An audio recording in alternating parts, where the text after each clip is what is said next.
and I just got back home. I had voted early ballot, like I had already told people, but I went with my partner, and he voted today. He wasn't able to go earlier, and we had a brunch afterwards. It was nice, and I just wanted to correct the record because I'm not a journalist.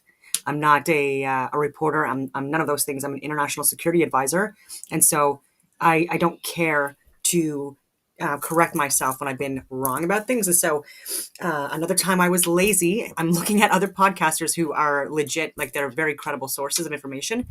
And I was looking at a video about Scott Reed and his connections with Evan Solomon. And I keep on I need to correct names as well because I keep on confusing people's names. I've done that with Bannon and Brennan.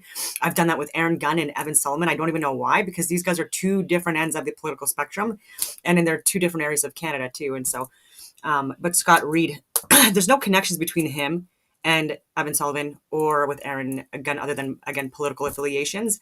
And so I was talking with my partner about this, and he's like, that makes no sense. And then I'm like, yeah, you know what? That doesn't make any sense. And so I like looked into it, like, took me like 2 seconds. Again, this is laziness on my part, but when I'm wrong about something, I need to correct myself because, again, I'll never be one of those reporters like from CBS or CBC that never correct themselves. Rachel Maddow has never corrected herself on the record for things that actually are important or that matter.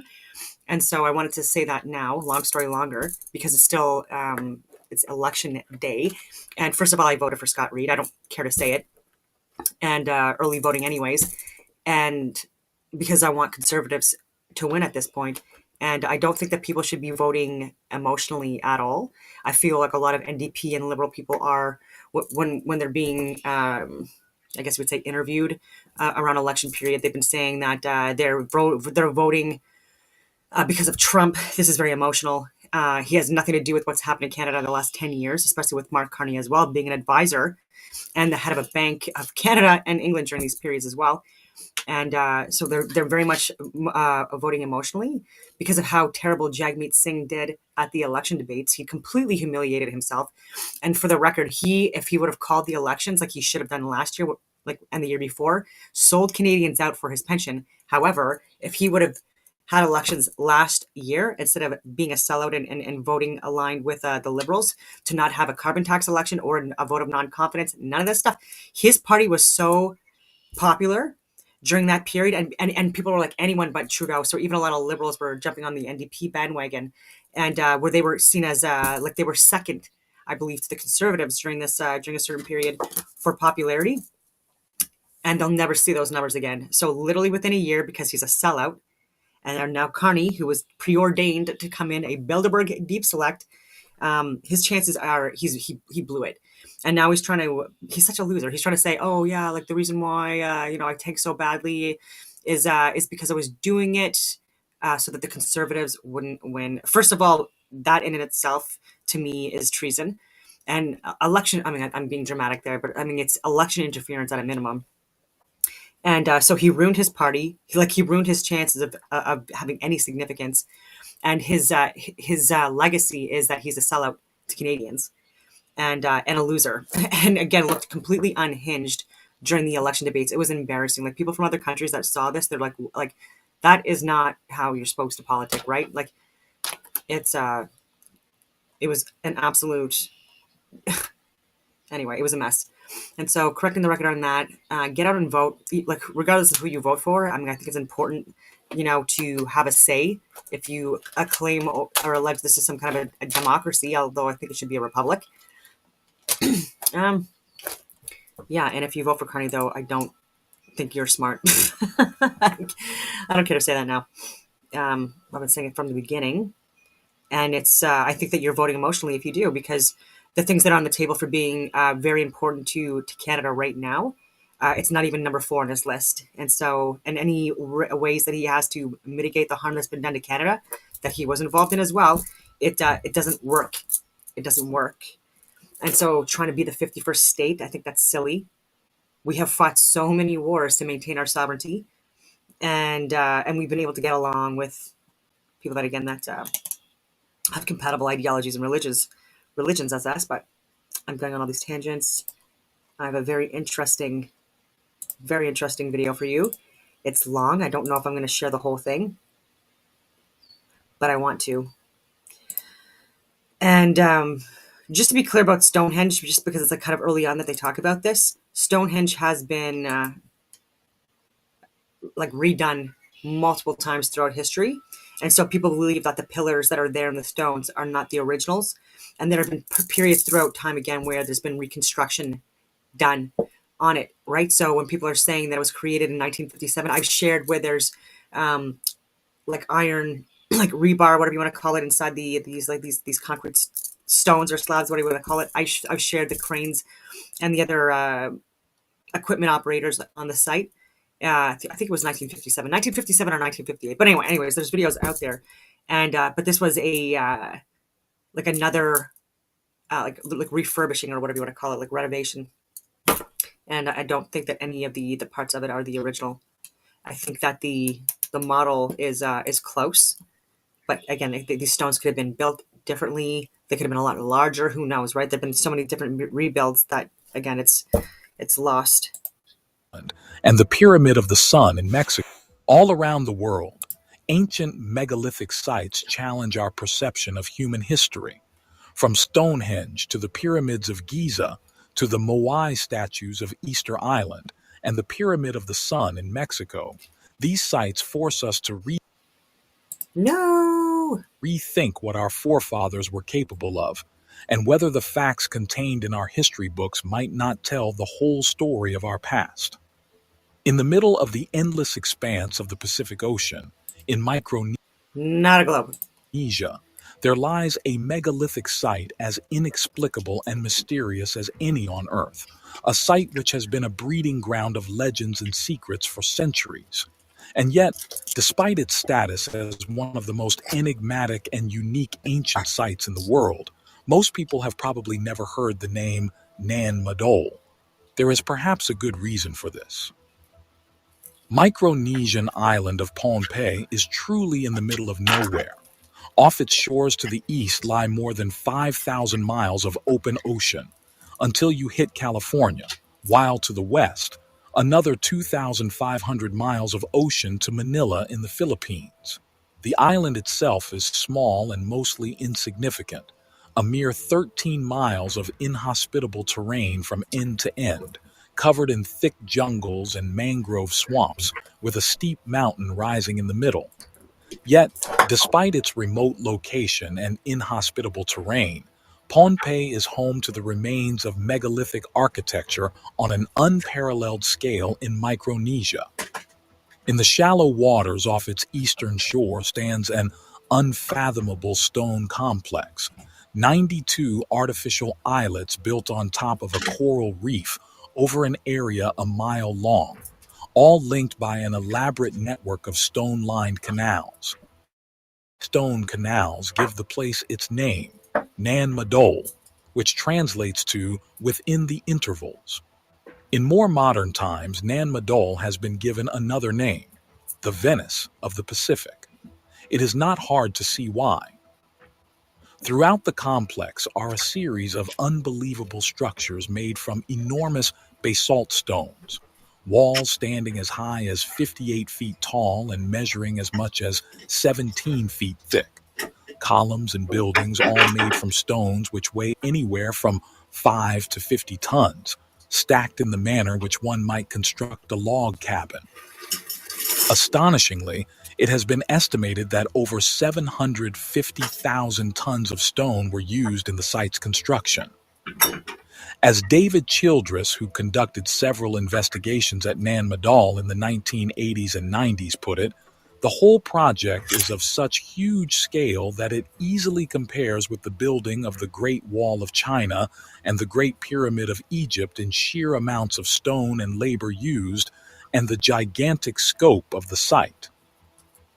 Simply, Nan Madol is, without a doubt, one of the most astonishing megasites anywhere on Earth, and in fact, the only one ever built atop a coral reef. But who could have built such a thing? In modern times, carbon dating conducted on the stone megaliths at the site suggests that Nan Madol's construction began around 1180 AD, leading to the conclusion that Nan Madol was built by the Sautelire dynasty, which ruled the island of Pohnpei at that time. According to this theory, when the Saudeleur were overthrown in the late 1600s, the site was abandoned, leaving the mysterious ruins which remain to this day. And yet, additional studies done at the site indicate that the earliest settlement there goes back well beyond 1180 AD to the 2nd century BC, or maybe even beyond. Perhaps the mystery of Nan Madol goes many years beyond the Saudeleur dynasty. If Nan Madol was built 1,000 years ago by the Saudeleur dynasty, a simple question arises. How did they do it? Firstly, no stone quarries exist in the immediate vicinity of the site, meaning the enormous basalt stones which make up Nan Madol must have been transported there from elsewhere. But how? The island of Pohnpei is too rugged to get stones across, meaning that whether Nan Madol's builders got the stones from the island or another small island somewhere else in the area, they would have had to float them across the ocean to the site. Initially, some proposed that they could have done this using bamboo rafts, a theory which was quickly invalidated when the sheer weight of the stones used in Nan Madol was considered. In fact, in 1995, a Discovery Channel special on Nan Madol tried using bamboo rafts to float stones weighing 1 to 2 tons, only a fraction of the size of those used in the site's construction, but found the rafts quickly sunk. But say, for the sake of argument, that Nan Madol's builders were able to get the huge basalt stones to the site, whether with rafts or by another unknown method. This still does not explain how the stones were lifted and stacked into buildings and walls and canals by people who did not even have pulleys or levers or other modern technological advancements. Even today, to lift a 50-ton stone is a great undertaking, requiring a powerful crane and an experienced crew. So how could a population hundreds of years in the past without such a crane or even basic instruments of leverage have accomplished it? But again, even though the Saudeleur were able to transport the huge stones to Nan Madol somehow, then lift and place them without pulleys or levers, this still leaves a hole in the explanation. At the time of the Saudeleur dynasty, the population of the entire island of Pohnpei is estimated to have been between 20,000 and 30,000 people, including children and the elderly. Simply, this population doesn't line up with the labor required to complete a project like Nan Madol. The desolate island could barely support the day-to-day lives of its inhabitants, let alone an undertaking like the building of Nan Madol. Some have estimated that given Pohnpei's population and the number of working-age people on the island, Nan Madol's creation would have taken more than 3 centuries. What all of this means is simple. Though scientists believe Nan Madol was built by the Saudeleur dynasty around 800 years ago, they actually have no idea how it was built. To answer that question, we may have to look somewhere else. According to the oral history of the Pohnpeian people, Nan Madol has a very specific origin. It begins with the story of a group of 7 men and 9 women who set out from somewhere across the ocean, looking for a new home, sometime in the distant past. During their journey, they met an octopus spirit who directed them to an unknown island in the Pacific Ocean. But it was a trick, and when they arrived, the island was no bigger than a canoe, nowhere near large enough to settle on. Luckily, the travelers possessed magic powers which allowed them to call the rest of the island above the water. And there, they settled, building a stone altar in the middle and naming the island Pohnpei, which meant upon a stone altar.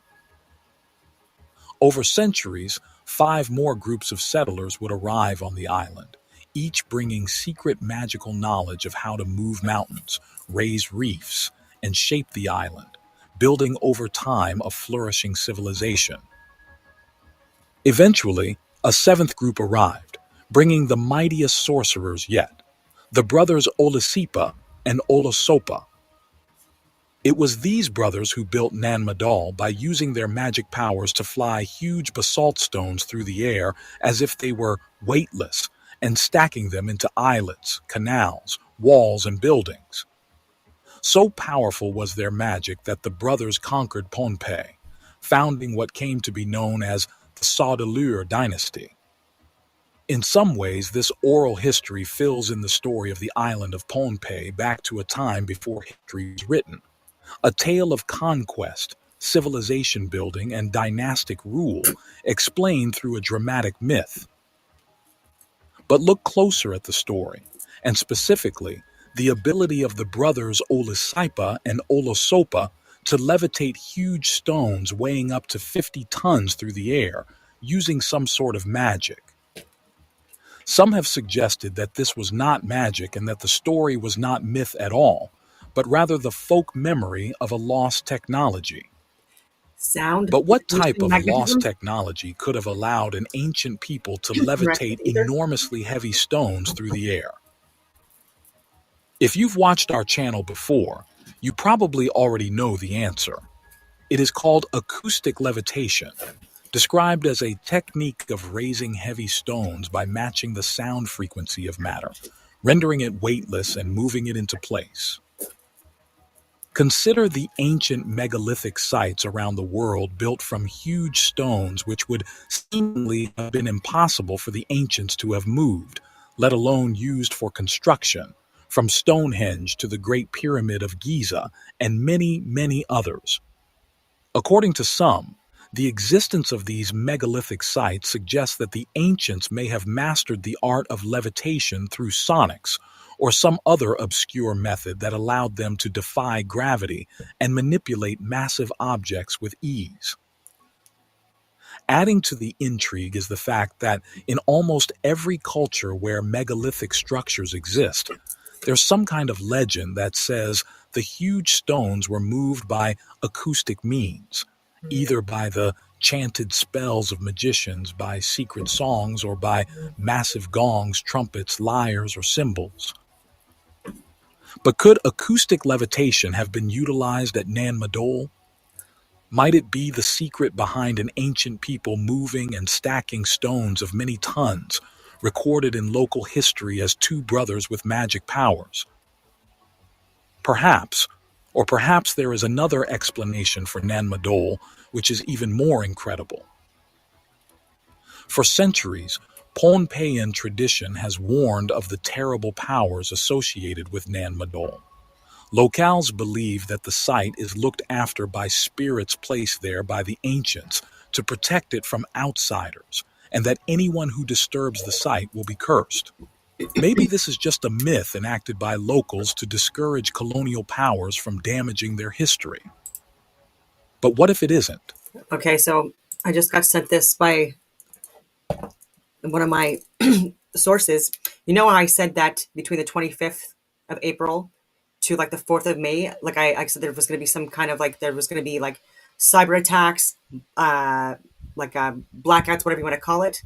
And so just now, a massive blackout hit Spain, Portugal, and parts of France on Monday, April 28th, 2025, affecting millions of people and causing widespread disruption across critical infrastructure. The outage was caused by a very strong oscillation in the electrical network that led to Spain's power system to disconnect from the European system, resulting in the collapse of the Iberian electrical network. Excuse me. Yeah, so it's kind of so interesting what comes out of that. I literally even tagged Dan Bongino a couple of days ago and was saying, like, just like word on the street is that there's something that happened during these dates. And I literally said today being election day in Canada, like I said, unrelated, obviously, but like this would be a big day. Like even if China was involved with stuff here, I wouldn't be surprised. But yeah, I just wanted to let people know. And I'm going to carry on now. Outsiders from Europe first reached the island of Pohnpei in the early 1800s, whereupon they immediately took note of the ruins at Nan Madol. One of the earliest to do so was the surgeon of a trading ship named Dr. Campbell, who eloquently recorded the site in an 1836 paper titled Island of Ascension. In his words, was the work of a race of men far surpassing the present generation, over whose memory many ages have rolled and whose history oblivion has shaded forever, whose greatness and whose power can only now be traced from the scattered remains of the structures they have reared, which now wave with evergreens over the ashes of their departed glory, leaving to posterity the pleasure of speculation and conjecture. For decades, that's all European knowledge about Nan Madol amounted to: speculation and conjecture. Until the 1870s, when a Polish anthropologist named John Kubary arrived at Pompeii in the midst of an historic journey. Kubary had taken a job with a trading company in 1869, which sent him across the world to the Pacific Islands. There, he visited the islands of Samoa, Palau, Ibon, Jaluit, and others, gathering never-before-seen samples and earning a reputation as one of the greatest collectors on Earth. In 1873, he arrived at the island of Pompeii, where he would undertake the first systematic exploration and description of the ruins at Nan Madol, no longer gazing from afar as Europeans before him had, but diving into the site as an anthropologist in an attempt to discover the site's secrets. Despite vigorous warnings from locals about Nan Madol's curse, Kubary collected numerous ornaments and implements at the site, and even discovered unexplored crypts which he named the Royal Tombs. As he recorded in his work, all the tombs we explored were filled with coral. Everywhere we found remnants of human bones and very primitive ornaments, bracelets and necklaces, implements, stone axes, and so on. The shells of a spondylus species, pierced at the hinge and used as chest ornaments, were strongly represented.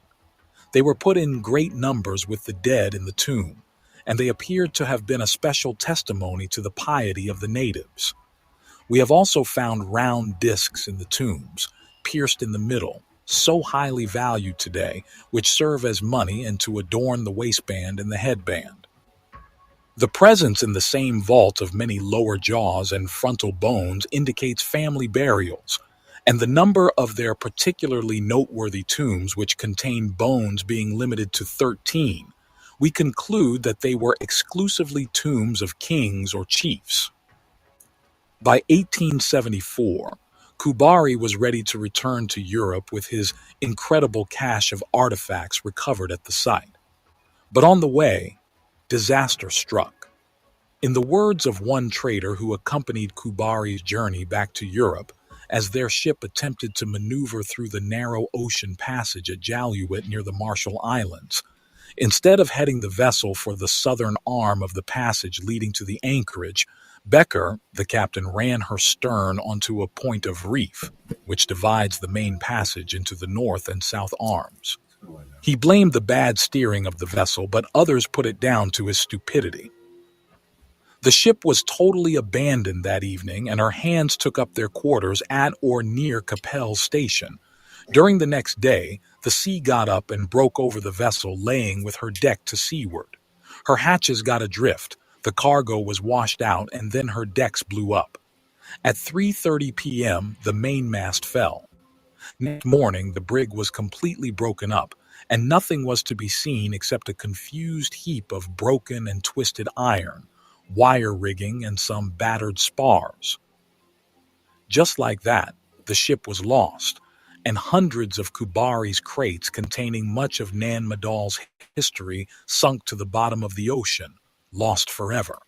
For Kubary, the shipwreck was devastating, but unfortunately, things would only get worse for him. In 1879, the trading company he was working for went bankrupt, leaving him without employment. He decided to stay on a plantation he had purchased in Pompeii, where he married a local woman and had 2 children. Tragically, however, both children died in childhood. Then, in 1882, Kubary's plantation was demolished when a hurricane passed over the area. The few coconut palms which were left standing were then quickly wiped out by a plague of beetles which followed the hurricane. With nowhere else to go, Kubary slowly set about rebuilding his plantation, taking intermittent work with trading companies or museums, which sent him around the Pacific Islands when he could. That was until 1895 when local Pohnpeians revolted against Spanish dominion over their island and completely destroyed Kubari's plantation once and for all. Without hope and penniless, Kubari would commit suicide in 1896. Was this the curse of Nan Madol at work? Had Kubari brought this terrible run of misfortune upon himself when he removed artifacts and bones from the site in 1873 and 74? By the early 20th century, Pohnpei had come upon German rule, and the position of governor had been given to a man named Victor Berg, a mean-spirited and vicious individual who had spent much of his adult life in the Pacific Islands. Despite being heavily warned against it by locals, Berg would begin exploring Nan Madol in 1907. Deep within the complex, he discovered a sealed tomb said to contain the remains of Pohnpei's ancient rulers. Shockingly, within the tomb, Berg found skeletal remains unlike those any had seen before. The bones were enormous, seemingly belonging to a race of giants some 10 feet tall. Was this even possible? Berg wondered. And if so, who were these giant ancient rulers? The night of his discovery, as Berg tried to sleep, a wild storm rolled over the island, hammering the terrain with lightning and torrential rains. In the distance, Berg and others swore they heard the sound of conch shells echoing off Pohnpei's mountains while, even more bizarrely, strange glowing orbs purportedly filled the sky as the storm raged.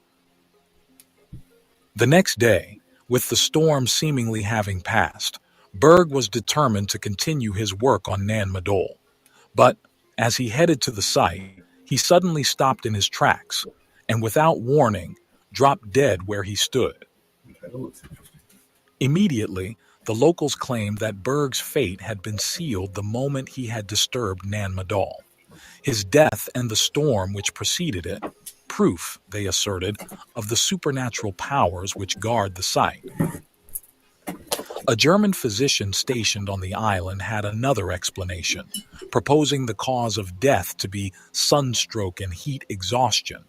A curious diagnosis for an otherwise healthy man like Berg, who had been in the Pacific Islands for many years and was well accustomed to the heat. Yet, how he died is perhaps not the most important question which arises from the story of Victor Berg. Whether his death resulted from sunstroke or curse, there's still the matter of what Berg discovered before he died, skeletal remains which seem to belong to giants. Oral history says that the brothers who built Nan Madol were sorcerers. Could they also have been giants? Could this explain how they were able to move such heavy stones? One thing is for sure, this was not the last time giants would be connected with Nan Madol. After World War I, control of the island of Pohnpei passed into the hands of Japan. Like those who had ruled the island before them, the Japanese also took to investigating Nan Madol. However, what they allegedly found went far beyond anything prior. Today, the record of Japan's rule over Pohnpei is fragmented and mostly missing since many Japanese records from the area were lost at the outbreak of World War II. Yet, some remaining sources indicate that before the war, Japanese scientists discovered that the existing ruins of Nan Madol built atop coral reef were only a piece of the puzzle, that in fact, Nan Madol extended further out into the ocean and beneath the waves, that it was actually an entire sunken city. It was there that the Japanese were said to have found huge platinum coffins on the ocean floor. Incredibly, when they broke up the coffins in order to bring them to the surface, they purportedly found the skeletal remains of giant humans standing 10 feet tall inside them. Could this really be true?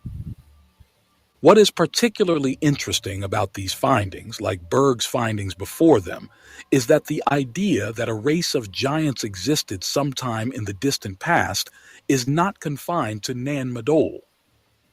In fact, it appears across human traditions. In the book of Genesis, for example, there is a record of a race of giants deep in the past known as the Nephilim. Even in modern times, enormous skeletons seemingly belonging to giants have been discovered all over the world in the United States, Africa, the Amazon rainforest, Asia, and elsewhere. Is it possible that the existence of giants sometime in the distant past could explain Nan Madol? If it sounds impossible, you're going to want to watch our video, which brings together all of the astonishing evidence discovered in modern times, which suggests that ancient giants were real and coexisted with early humans. Then, you might want to take a look at our video on the Book of Enoch, which at one time was part of both Jewish and Christian canon before it was censored out, and tells an entirely different history of humanity than what we know today. One centered around giants and savages that endangered and pillaged humanity. But maybe to find an answer to the mystery of Nan Madol, we need to move beyond the giant bones allegedly found there and focus on the platinum coffins they were discovered in. The fact is, platinum coffins are not the only thing which has been found off the shores of Nan Madol. In 1939, a German explorer and author named Herbert Rittlinger, who had visited Nan Madol during the time it was under Japanese control, wrote of what had been found there in his book, The Measureless Ocean. According to Rittlinger, the discoveries off the shores of Nan Madol, in fact, went far beyond platinum coffins. As he wrote, beneath the ocean was a brilliant and splendid center of a celebrated kingdom that had existed there untold millennia ago. The reports of fabulous wealth had enticed pearl divers and Chinese merchants to investigate the seabed secretly, and the divers had all risen from the depths with incredible tales. They had been able to walk on the bottom on well-preserved streets overgrown with mussels and coral.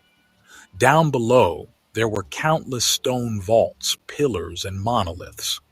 Carved stone tablets hung on the remains of clearly recognizable houses. What the pearl divers did not find was discovered by Japanese divers with modern equipment. They confirmed with their finds what the traditional legends of Pompeii reported: the vast wealth in precious metals, pearls, and bars of silver.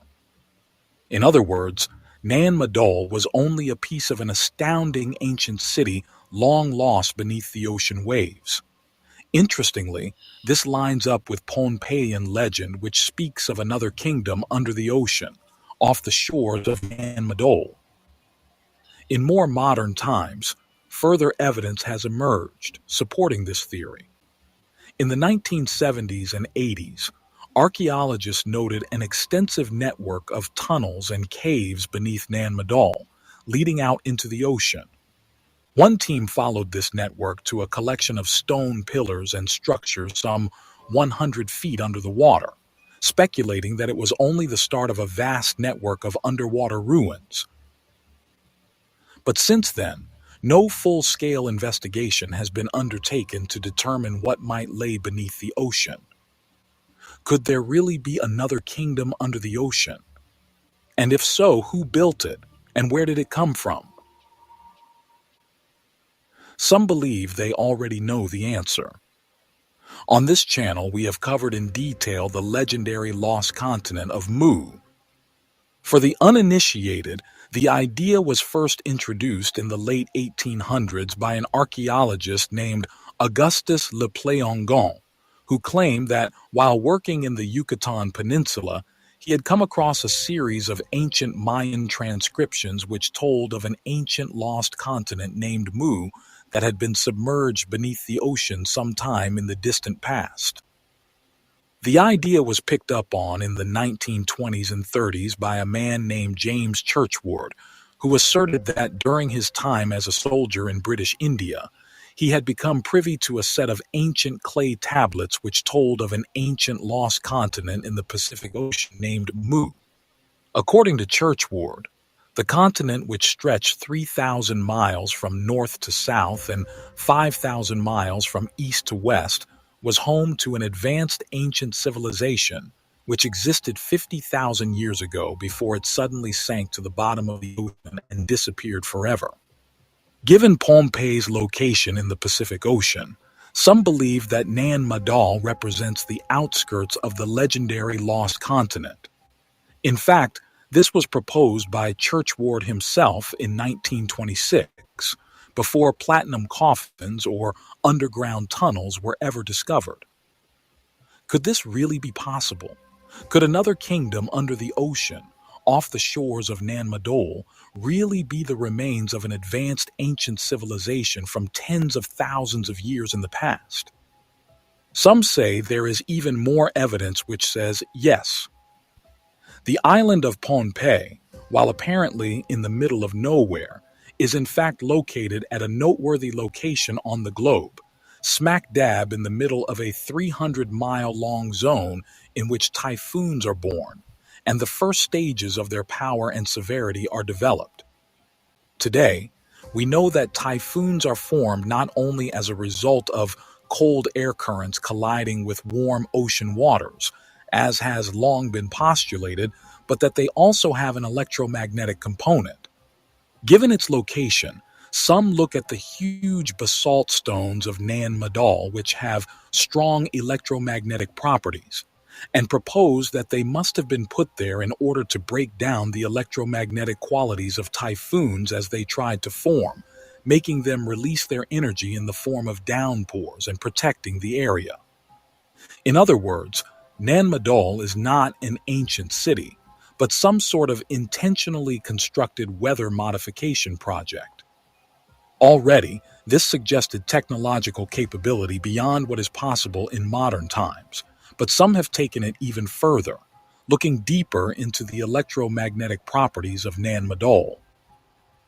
Consider that the island of Pohnpei produces consistent subtle seismic activity, which generates piezoelectricity. Some believe that when this piezoelectricity meets with the giant magnetized basalt stones laid out in canals and walls and towers at Nan Madol, the site becomes a power source.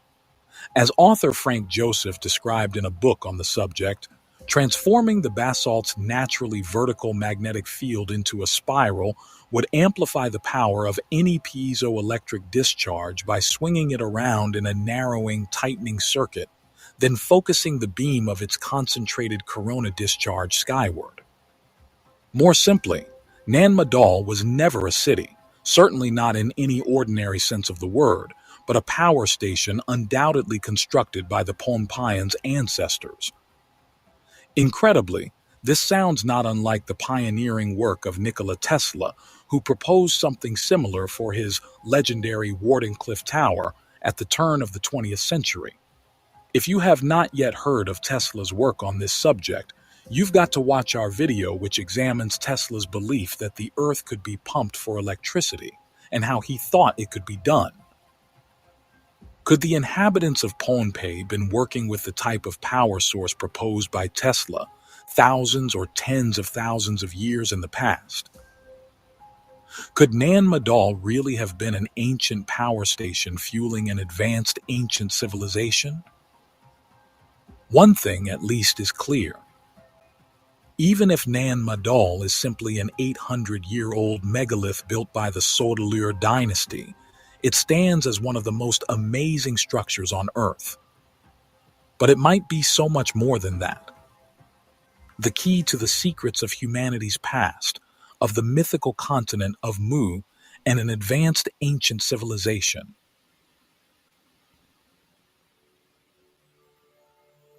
In the early 20th century, a discovery was made in the dense jungles of Java, Indonesia, that, although initially overlooked, would later be recognized as one of the most significant archaeological findings in the region, and perhaps even in the world. It was made in 1914 when a Dutch farmer, driven by tales of a mythical king and his lost palace shared by the local Indonesians, ventured into the verdant wilderness surrounding his farm. The colonists' expedition led him to a hill just 4 hours south of Jakarta, near the village of Karyamukti. To his amazement, deep in the jungle, He discovered an enormous hill with what appeared to be a series of steps leading to its summit. At the top of these steps, he found a huge collection of ruins made of heavy rectangular blocks scattered in every direction, long since overgrown with foliage. It was the ruins of what many believe is the oldest known pyramid of the world, a vast geoengineered structure that had a series of 5 step-like terraces, retaining walls, staircases, and, as later explorations revealed, subterranean chambers. Of course, long before the arrival of the Dutch East India Company and the onset of colonialism and exploitation in West Java, the local inhabitants were well aware of the site and its man-made terraces. They revered the site as Gunung Padang, meaning the Mountain of Enlightenment, and it continues to be a place where locals perform mystical ceremonies near an ancient spring at the base of the site. Sitting at an altitude of roughly 885 meters or 300 feet, the site is nestled on top of a volcanic hill surrounded by lush forests. At first glance, the site appears to be a natural hill, but upon closer inspection, it reveals a sophisticated series of terraces. These terraces are organized in a stepped pyramid form, similar to other ancient pyramid structures found across the globe, such as those in Mesopotamia and Mesoamerica. The five-tiered design consists of rectangular terraces constructed from thousands of large basalt columns and blocks. Most were about 5 feet in length and weighed upwards of 550 pounds or 250 kilograms, with some being much bigger, weighing over 1,300 pounds, approximately 600 kilograms. Typically, basalt columns form naturally through a process called columnar jointing, which occurs when thick layers of basaltic lava cool down and solidify. As the molten lava cools, it contracts, creating vertical cracks that form hexagonal or polygonal columns. Examples can be the Devil's Post Pile in California or the Giant's Causeway in Northern Ireland, both of which are natural. At Gunung Padang, however, all of the basalt columns are detached from each other. They are not standing vertically and were mostly cut into smaller pieces. This meant that somebody had transported them to the top of this hill, some 300 feet above the valley below. But who and why? In the following years, as researchers investigated the site, it was clear that the blocks were not scattered about randomly, but, in fact, organized into rectangular stone enclosures and rock mounds. Whoever had brought them up there had used the blocks for construction. In fact, it appeared that the 5 separate terraces covered the hill over an area of 3,000 square feet, all linked by an ascending staircase of 370 steps. In 2011, a prominent Indonesian geologist by the name of Danny Hillman Natawijaya started to investigate the site, leading a team of geologists from the Institute of Sciences, as well as archaeologists from the University of Indonesia. At first, their findings were unremarkable. Initial radiocarbon dating done on soils underneath the stone blocks at the surface produced dates of 1500 to 500 BCE. But as the team began to dig deeper, what they found shocked them. Using tubular drills that brought up cores of earth and stone, which has provided key insights into the site's construction and potentially revolutionary information about its age. The extracted cylindrical core samples have revealed stratified layers of construction that, according to the team's analysis, suggest Gunung Padang may have been built in multiple phases spanning tens of thousands of years. The structure has at least 4 distinct layers of material, each representing a different time period. Layer 1 and 2, the uppermost layers, visible at the surface, are the most recent. Dr. Nadawijaya and his team estimate that these layers could date back around 3,500 years, making them roughly contemporaneous with other megalithic sites found across Southeast Asia. These layers consist of basalt columns arranged in terraces, similar to those seen at other ancient construction sites. However, the core drilling revealed that this is only the most recent addition to the structure. Layer 3, below the surface layers, lies what Dr. Nadawijaya calls the second phase of construction.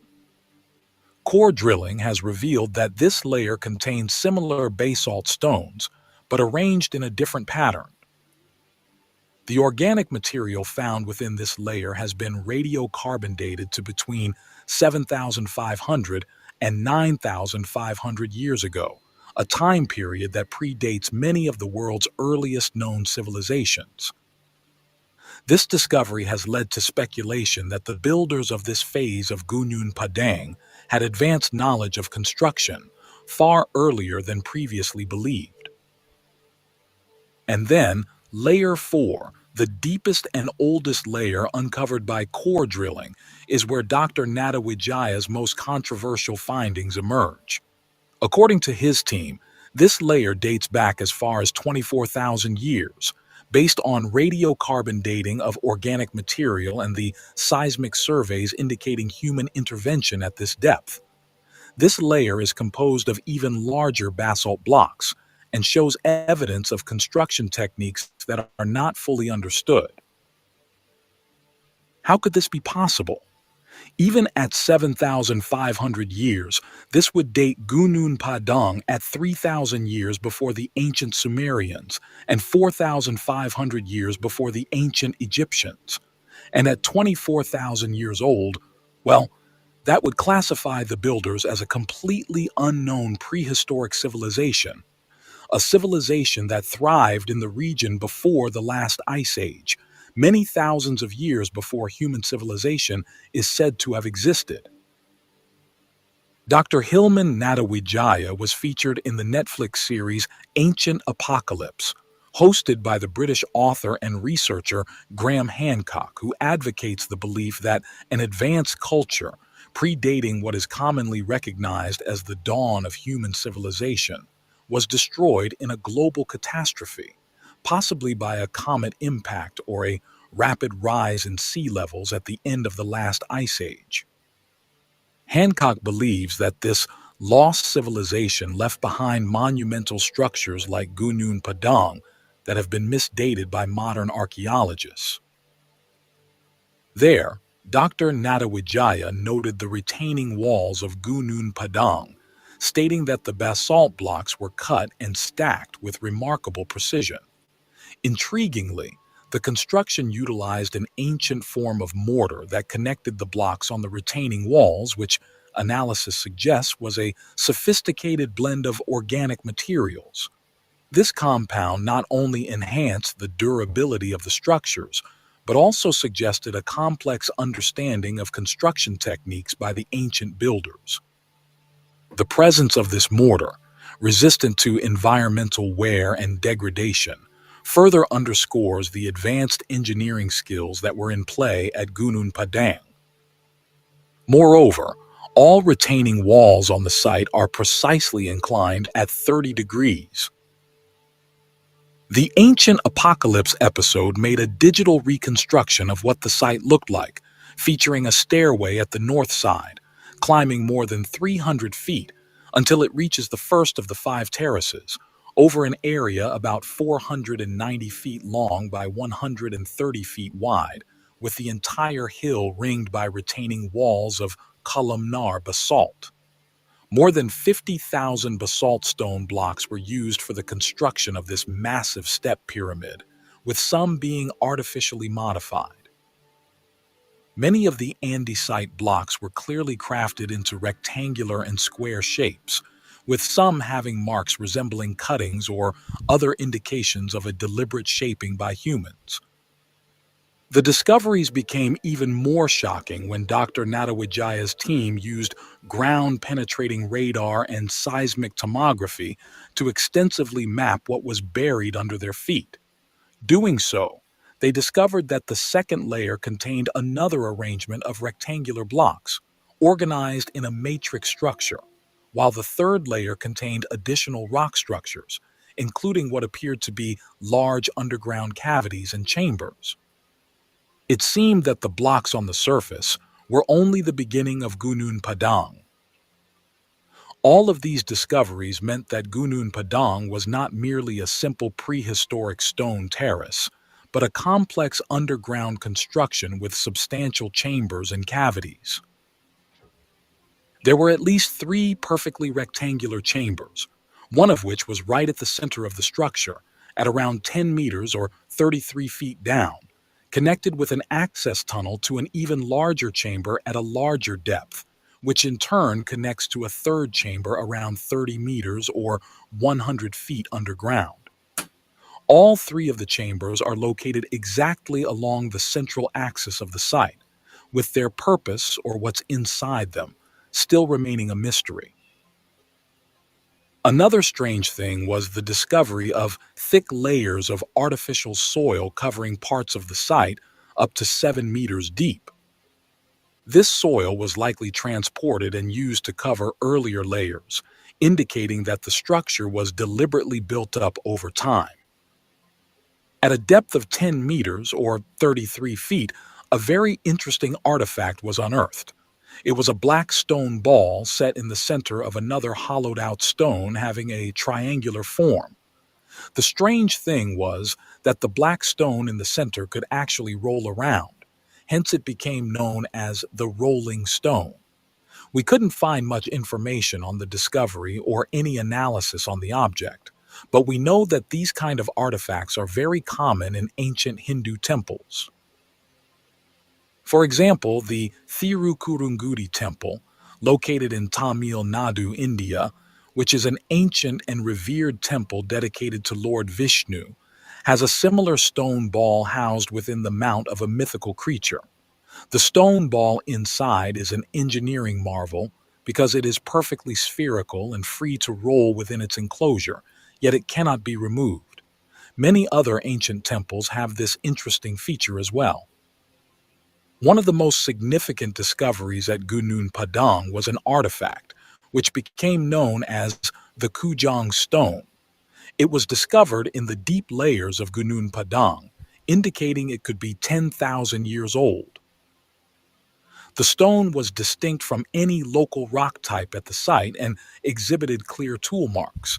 It had a unique shape, size, and presence of sharp edges, which could not have been a product of natural geological processes. A detailed examination of the Kujang stone, including a CT scan, revealed fascinating insights into its composition. The scan identified metal particles embedded within the stone matrix, uniformly distributed, confirming that the artifact was not merely stone, but a cast geopolymer tool. This discovery suggests that the artifact was artificially created, utilizing advanced material technology likely beyond the known capabilities of ancient civilizations at the time. Further analysis showed the presence of fine kaolinite clay granules mixed with iron particles. These components are thought to impart magnetic properties to the artifact. The presence of iron within the kaolinite clay is particularly interesting as it suggests a potential use in bioelectrical transduction, possibly related to biophotonic key meridian healing practices believed to have been conducted at the site. Moreover, the artifact also contained substantial amounts of quartz crystal and other piezoelectric compounds, indicating that it might have functioned as a resonance device. The exact use of this tool remains a mystery, but the integration of piezoelectric materials suggests it could have been employed in ways that interact with acoustic or vibrational energy, potentially for medicinal or ritualistic purposes. The theory that the site possessed acoustic properties was enhanced by the presence of certain stones at Gunung Padang, known as music rocks. The composition of these stones is such that, when struck, they produce sounds, suggesting they were placed with a specific acoustic function in mind. This feature, common in other ancient megalithic sites, supports the idea of intentional design. Take a look at this video from one of the explorations of Gunung Padang by Hugh Newman from Megalithomania, accompanied by author Andrew Callens and Dr. Natawijaya, where they demonstrated the acoustics of these stones.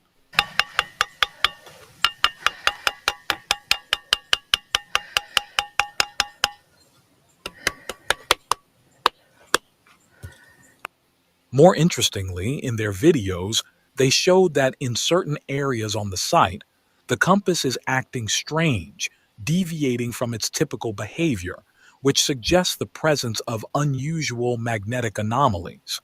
This phenomenon could indicate that the underground halls and chambers could have strong magnetic properties, aligning with theories that suggest advanced ancient technologies might have been utilized in the area. Hugh Newman and Andrew Collins have been documenting their visits to Gunung Padang from almost 10 years ago, constantly showing new and interesting discoveries there. So make sure to visit their YouTube channel Megalithomania for more details on the site. We know that the number 5 holds a significant importance in certain Indonesian cultures and belief systems. For instance, in Balinese Hinduism, the number 5 is essential because it is linked to the Panca Dewata, which represents 5 major deities. In Islam, the number 5 holds significant religious importance, prominently reflected in the 5 pillars of Islam, which are the foundation of a Muslim's faith and practices. In Gunung Padang, it appears that the number 5 also has significant meaning. As we already mentioned, Gunung Padang consists of 5 terraces, but that's not all. Each terrace is connected by 5 small steps. Also, the Gunung Padang site is flanked by 5 rivers that flow on both sides at the foot of Mount Padang. It's also surrounded by 5 hills, with its orientation being perpendicular to the 5 parallel mountains. Some researchers speculate that Gunung Padang once featured a sophisticated water management system, possibly incorporating 5 wells. However, only 2 wells remain at the site today, with the upper one now dried up. The well at the base of the site, which still has flowing water, is known as the Sikahuripan well. The name Sikahuripan itself translates to water of life or spring of life in Sundanese, making it a sacred place for the locals. The well is believed to possess mystical properties, with its waters considered a source of spiritual energy, purification, and blessings. Local residents and visitors who seek blessings or spiritual guidance often visit the well as part of a pilgrimage to Gunung Padang. So let's summarize all of the discoveries found so far. We know that the site features a multi-layered construction with at least 3 distinct phases, some of which may date back as far as 24,000 years, according to radiocarbon dating of organic material within the deeper layers. We know there are massive retaining walls with the basalt blocks connected with an ancient form of mortar, creating a pyramid-like structure. With its terrace design and massive basalt columns, suggests sophisticated engineering techniques, including knowledge of earthquake-resistant construction. We know that geophysical surveys have revealed hidden chambers and voids beneath the surface, perfectly aligned on the central axis of the site, pointing to the deliberate man-made nature of Gunung Padang. And we have a number of man-made artifacts found at the deeper layers of the site. Yet, despite all of these discoveries, mainstream historians and archaeologists largely dismiss the idea that Gunung Padang is a prehistoric megastructure built by an advanced civilization. Mainstream archaeology is built on the understanding that complex civilizations capable of large scale construction only emerged around 5,000 years ago with the development of cities in Mesopotamia, Egypt, and the Indus Valley. The idea that an advanced society, capable of building something like Gunung Padang, existed 24,000 years ago directly challenges this established timeline. Accepting such a radical revision would require rewriting major parts of human history, something the academic community is understandably cautious about. But here's where things got very strange. Just as Gunung Padang's fame reached international level, almost instantly, the archaeological establishment in Indonesia and the world lined up in opposition. Subsequently, any research or excavations at Gunung Padang were brought to a halt.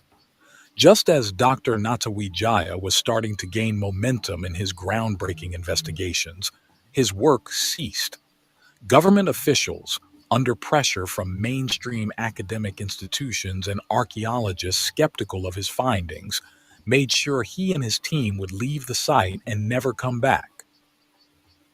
Dr. Natawijaya had hoped to expand the excavation to prove the existence of more chambers, tunnels, and deeper layers that could further substantiate his claims about the site's antiquity. The deeper geological surveys, which hinted at a highly engineered structure beneath the surface, were never fully realized due to these obstacles.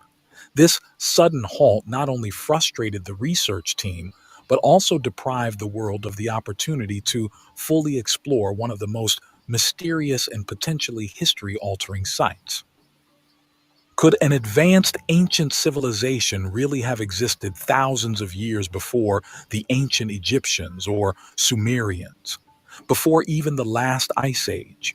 And if so, wouldn't we find more of their megalithic sites? Curiously, not far from Gunung Padang, there's a similar step pyramid, although much smaller, known as Lebak Cibadug. The Lebak Cibadug site is located in Banten, West Java, approximately 40 kilometers from the nearest major town of Rangkas Bitung. Nestled in a secluded and lush environment, the pyramid has been largely forgotten and is not well known, even among Indonesians. The pyramid itself is hidden among dense foliage, accessible only by traversing steep hills and rugged terrain, which has made it difficult for extensive archaeological excavations to take place. First rediscovered by local communities, the site quickly became known for its large stone structures, terraces, and pyramid-like design. Its location within the foothills of Java's volcanic landscape, like many other Indonesian megalithic sites, positions it in an area rich with ancient history and mysticism. Although it has been recognized as an important cultural and historical site, much about Lebak Cibadug remains unknown or unstudied due to limited archaeological work and a lack of global attention. At the heart of the site lies a stepped pyramid that resembles other ancient pyramid structures around the world, particularly the ziggurats of Mesopotamia or the stepped pyramids of Mesoamerica. Lebak Cibadug consists of a series of stone terraces rising in a pyramid-like form. Each terrace is constructed from large stone blocks, placed one atop the other in a fashion that suggests advanced knowledge of engineering and architectural design. The structure itself stands approximately 25 meters tall and covers a substantial area of the forested hillside. The pyramid is made up of at least 4 visible terraces, each with stone platforms. Large stone slabs form steps between the terraces, enabling movement from one level to the next. One of the biggest questions surrounding Lebak Cibadug is its age. Like Gunung Padang, the site has been the subject of controversy regarding how old it truly is and who built it. Mainstream archaeological studies suggest that the site dates back at least 2,000 years, placing it within the period of early human settlement and the development of megalithic cultures in Indonesia. However, alternative researchers argue that the site may be much older, possibly dating back several thousand years, to a time when an advanced prehistoric civilization might have flourished in the region. Radiocarbon dating of organic material found around the site has yielded mixed results, with some estimates placing the construction of Lebak Chibadug closer to 5,000 years ago. This would place it in the same time frame as other megalithic structures around the world, such as Stonehenge in England. However, as with many megalithic sites, accurately dating the construction of stone structures is difficult, as the stones themselves cannot be directly dated, and much depends on the surrounding context and artifacts. Is it possible that the Leibach Chibadug pyramid was built by the same unknown prehistoric civilization that built Gunung Padang? Another interesting site is the Chandi Kethek pyramid, a relatively obscure yet fascinating megalithic structure located on the slopes of Mount Lawu in central Java. Chandi Kethek, just like Gunung Padang and Lebak Chibadug, is also situated on a volcano, precisely the western slopes of Mount Lawu. The pyramid lies at an elevation of approximately 1,400 meters above sea level, surrounded by dense forests and steep mountain terrain. This remote and elevated location adds to the site's mystique and contributes to the difficulty of accessing and studying the structure in detail. The site was rediscovered relatively recently compared to other ancient monuments in Java, and has since attracted the attention of researchers and enthusiasts interested in Indonesia's megalithic heritage. Candi Kethek roughly translates to monkey temple in Javanese, a name that likely references local folklore or legends tied to the site. However, little is known about its original purpose or the civilization that built it, as formal excavations and research are still limited. The most striking feature of Chandi Kethek is its pyramid-like structure, which is highly unusual for Javanese temple architecture. Most ancient Javanese temples, or chandi, are built in the style of towering stone temples with intricate carvings, often serving as Buddhist or Hindu places of worship. However, Chandi Kethek differs significantly in both form and construction, resembling more of a stepped pyramid than a traditional Javanese temple. Perhaps the most mysterious of the Indonesian pyramids is Candi Suku. The primary structure of Candi Suku is located approximately 910 meters above sea level, or 3,000 feet. The temple is distinguished by its overt fertility reliefs, which are uncommon in Javanese temple art. This rarity raises questions about the timing of its construction, whether it was indeed built during the period theorized by archaeologists or if it originates from an era far more ancient, which still remains to be fully deciphered. The strangest thing about this truncated pyramidal structure is the striking similarity it bears to the stepped pyramids constructed by the Maya. Just compare the Indonesian Candi Kethek temple with the Copan temple in Honduras, built by the Mayan Empire. Is the similarity pure coincidence? If we compare the structure to the square-based pyramid of Chichen Itza in Mexico, which is also the work of the Mayans, we once again see remarkable similarity. It is as if these structures are all built by the same culture. But it's not just the architecture. Take a look at this relief carving on the Indonesian Candi Kethek temple. Now compare it to the relief carving at the Gate of the Sun in Bolivia. The similarities are even more striking at the Candi Suku temple. This motif is actually known as the God Self icon, and strangely, it can be found all across the world in Europe, Africa, Asia, and the Americas. The Spanish author and researcher Richard Casaro has highlighted this motif, along with many other resemblances across ancient civilizations that didn't have any contact with each other. On his website, richardcasaro.com, he presented an article titled Suppressed by Scholars: Twin Ancient Cultures on Opposite Sides of the Pacific. There, Casaro presents a provocative argument that two ancient civilizations, the Mayans and the Balinese, though separated by the Pacific Ocean, share strikingly similar architectural, iconographic, and religious traits, suggesting a common origin. He suggests these similarities indicate both cultures may have inherited knowledge from a now lost Golden Age civilization, theorizing that all ancient cultures originated from one earlier, highly advanced civilization.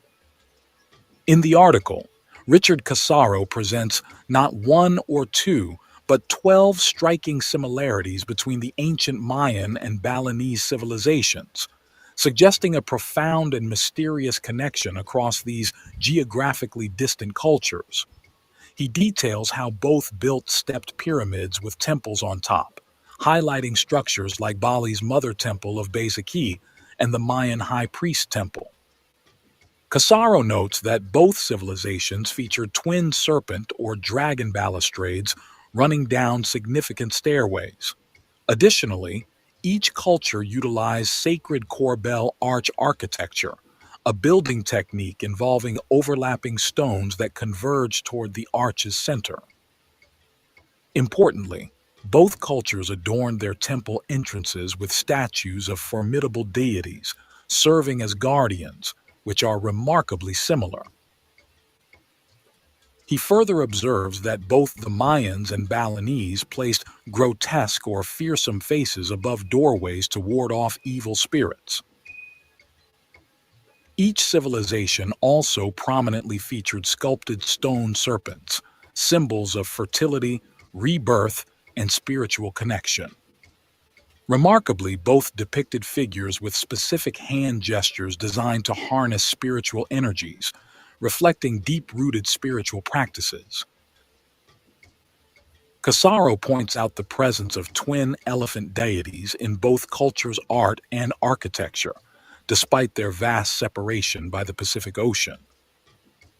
Another shared architectural feature is the design of temple entrances to resemble the mouths of monstrous beings which symbolize entering a sacred space.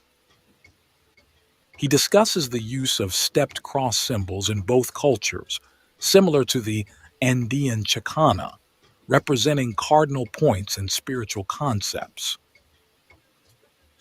Each culture also carved the third eye symbol on statues, emphasizing spiritual seeing and enlightenment. Lastly, both cultures featured triptych three-door temple designs, emphasizing the central door, aligning with their religious teachings about the third eye and spiritual insight. With his groundbreaking research, Casaro argues that the conventional historical narrative, which views history as a linear progression from primitive societies to our modern technological state, fails to recognize the possibility of a spiritually advanced Golden Age civilization that might have surpassed our own in both cultural and spiritual aspects. Mainstream historians and archaeologists, Casaro points out, are not deliberately misleading the public, but are instead trapped within an academic paradigm that does not acknowledge such possibilities. This paradigm insists on viewing history through an evolutionary lens, dismissing any evidence that suggests ancient civilizations might have been more advanced than previously thought. According to Casaro, the academic system reinforces this view by promoting scholars who conform to mainstream ideas and sidelining those who propose alternative theories, such as hyperdiffusionism. If you want to dive deeper into Richard Casaro's work, you can read his 3 books, Written in Stone, The Missing Link, and Mayan Masonry. But could all of this be true? Could an advanced ancient civilization really have existed thousands of years before the ancient Egyptians or Sumerians, before even the last ice age? And if so, who were they, and what happened to them? Is this prehistoric civilization the link between the Mayans and ancient Indonesians? And is Gunung Padang and all other megalithic structures in Indonesia built by these people? Japan, an archipelago steeped in history, has remarkable megalithic structures from a time long lost to our history books. These monumental sites, often crafted with an astonishing level of precision and alignment with astronomical phenomena, suggest sophisticated knowledge and capabilities that could redefine conventional historical narratives. There are gigantic 800-ton granite blocks carved with extreme precision that were left in the middle of the forest, together with enormous tombs surrounded by water moats that have never been excavated. There are colossal quarries covered with machine marks and cut with laser-like precision. There are massive stone walls resembling those found in Peru and Egypt, the blocks of which couldn't be moved even today with our modern technology. Join us in this documentary, where we will explore the prehistoric marvels of an unknown civilization that inhabited not only the land of what is now Japan, but also the surrounding seabed, which was once the home of an advanced ancient civilization before the end of the last ice age.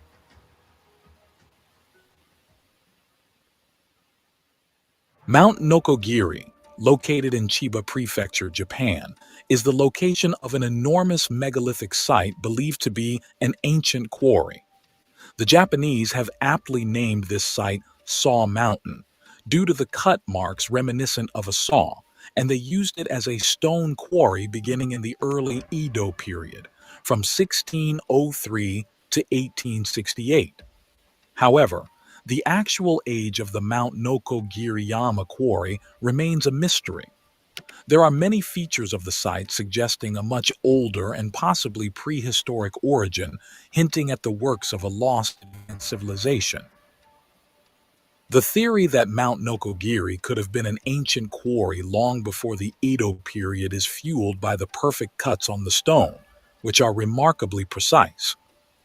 These cuts are exceptionally straight and clean, suggesting the use of advanced tools or techniques that seem out of place for the known historical period of the quarry's operation.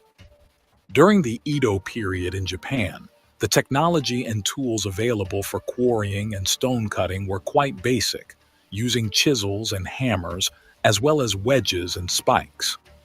When comparing these traditional tools and methods to the precise and almost machine-like cuts observed in some ancient stones at sites like Mount Nokogiriyama, there is a notable discrepancy in capability. We must also consider the incredible height of these walls, which reach up to approximately 30 meters, which is about 100 feet in some places.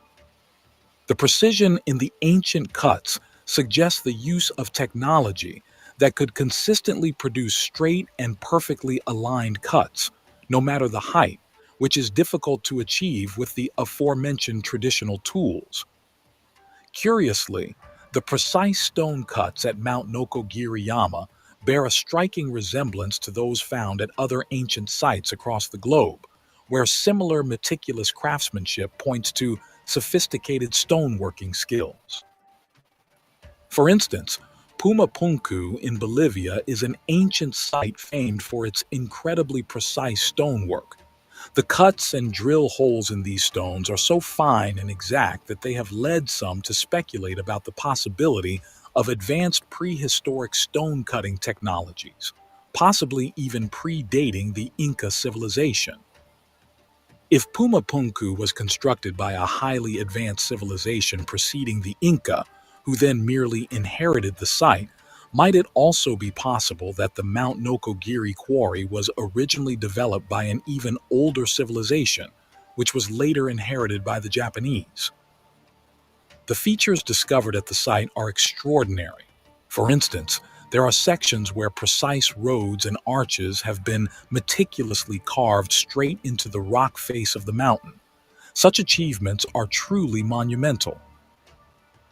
The strangest anomaly of the site is the various vertical incisions, which are perfectly parallel to one another. If you watched our recent documentary in which we explored the prehistoric megalithic sites found in China, these vertical incisions probably look familiar to you. We showed you these same incisions on various unexplained sites in China, such as the Yangshan Quarry, where gigantic stone blocks were carved from the rock, together with the vast cave networks of Longyu Caves, the Huashan Grottos, and more.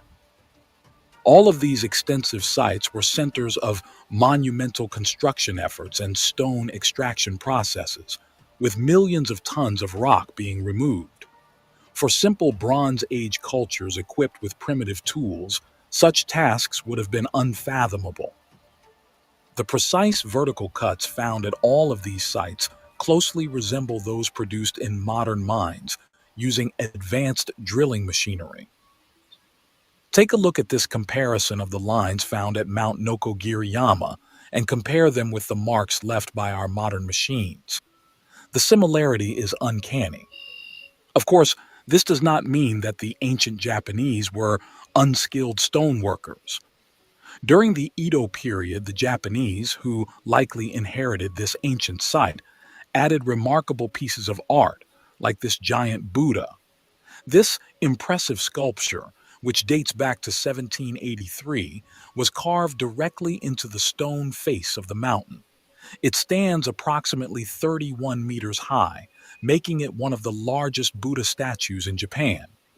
Adjacent to it, there are over 1,500 smaller stone statues of Buddhist disciples, known as Reikan. These statues, scattered around the slopes of the mountain, are intricately carved, each with unique facial expressions and poses. They depict the followers of Buddha, each captured in different postures of meditation and contemplation. But again, these artistic decorations were likely added thousands of years later and have nothing to do with the original builders of the site. Given all that we've considered thus far, it's worth questioning whether this prehistoric site was actually used as a quarry at all. The primary objective of a stone quarry is typically to extract the maximum amount of stone using the least amount of labor and energy within the shortest possible time frame.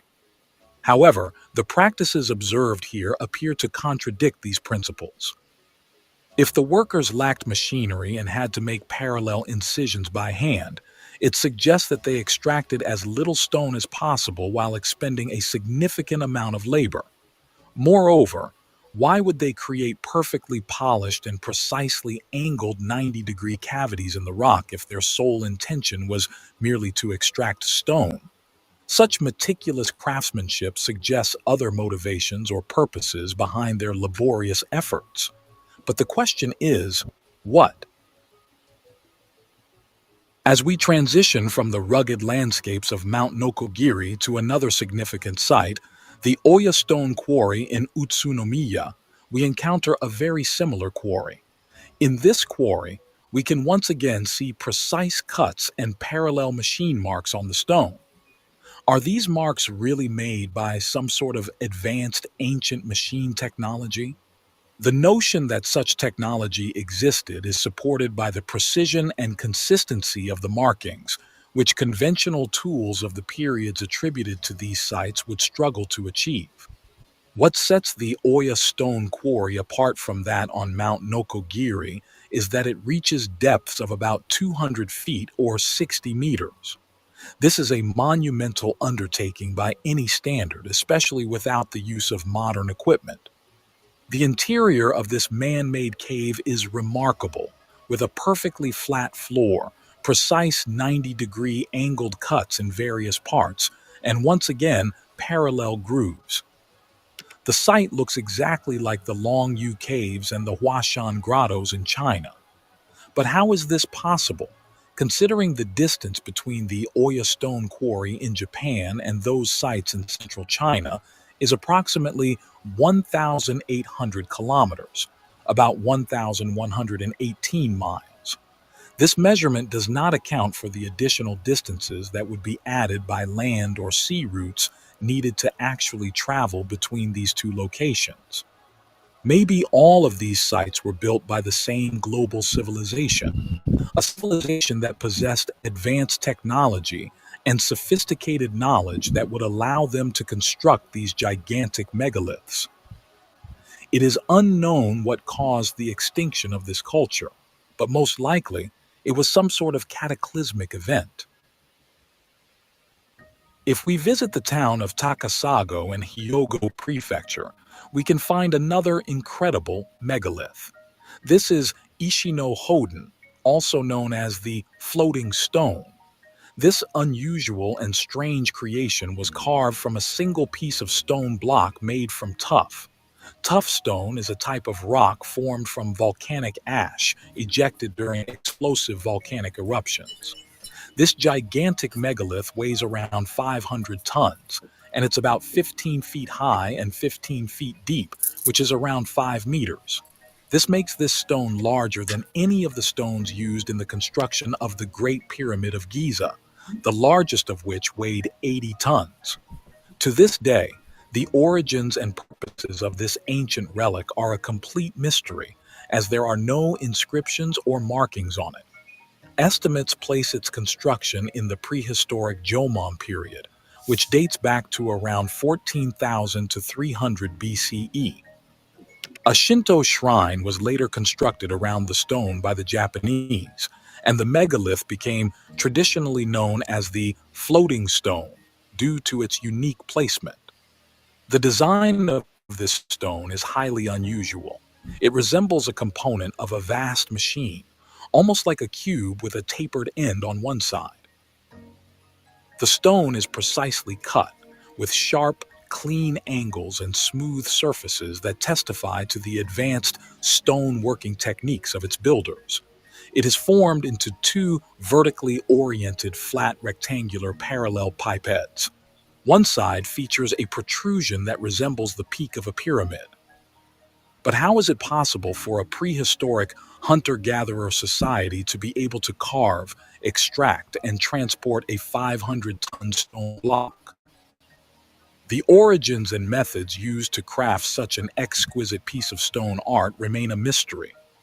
The water continuously flows from beneath the earth under the stone. The link of this extraordinary megalith to groundwater makes some theorize that the site could be some kind of energy generator that interacts with the water beneath it. Locals also associate the monolith with the healing of ailments and illnesses. In many cultures, including Japanese, water is often seen as a purifying element and is commonly associated with spiritual renewal and life.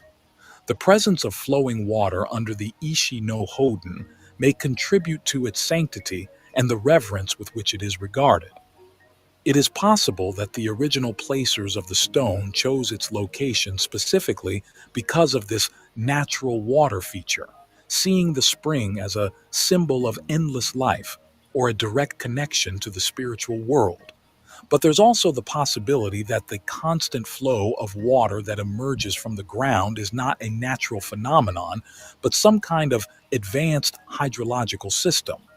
In our 2-hour documentary about prehistoric advanced megastructures in Egypt, we talked about the Osirian, a massive complex that is still not fully excavated. Just like Ishi no Hoden, there is a constant flow of water beneath the structure. With the Osirian, it's been well documented and known that the water flow is not natural and that there's a vast subterranean hydrological system of channels. Additionally, locals state that the water beneath Ishi no Hoden never runs dry, even in times of severe drought. We know that most ancient megalithic sites are aligned to star constellations and celestial events. Curiously, on the winter solstice of 8600 BC, the sun rises precisely facing the pyramid tip of the stone. The mysterious megalith, which creates the illusion of floating above the water, fascinates people thousands of years after its creation.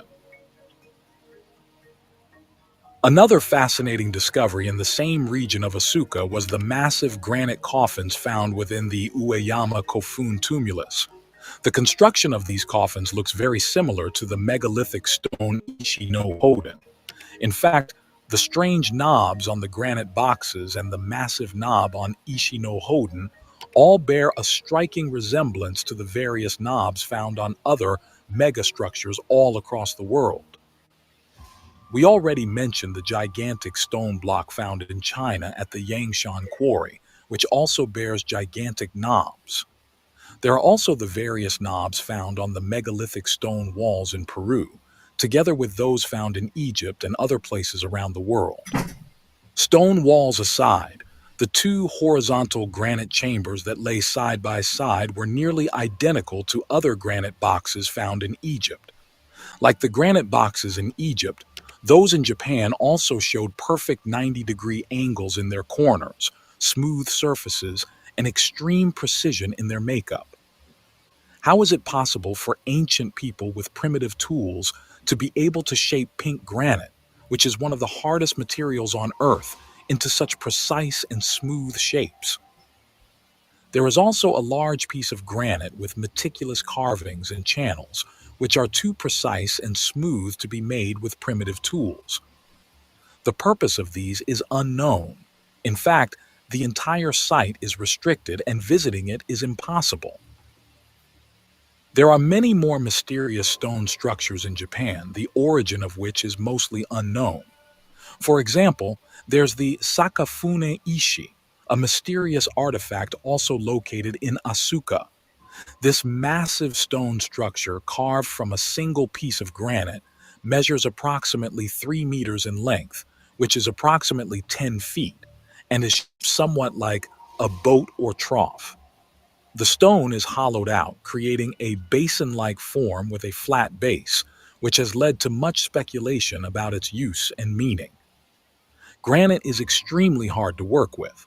This makes the circular oval shapes and perfectly smooth channels on the surface of the structure quite impressive. Without any indications of its true purpose, historians speculate that it was used for ritual purposes or for the production or storage of the traditional Japanese rice wine, which is integral to Shinto rituals and celebrations. However, the giant granite piece, which weighs around 10 tons, sits in an area rich with other ancient artifacts and ruins, suggesting it was once part of a larger piece or construction. A Japanese researcher by the name of Hiroshi Hayashi made an interesting discovery by examining the lines of the stone. He believed Sakafune Ishi was actually an ancient map centered from the North Pole. He measured the exact degrees and angles of the lines and believes the rock shows the directions to important ancient megalithic sites like Stonehenge, the pyramids of Giza, and others, as the degrees of the lines fit perfectly with the longitudes of these sites. The center of the stone actually represents the center of the Earth, which is incredible, considering latitudes were formally established in 1884 in England, and the oldest ones were established in 1494. The precise craftsmanship and the effort required to quarry, transport, and shape such a massive stone indicate that it held considerable significance.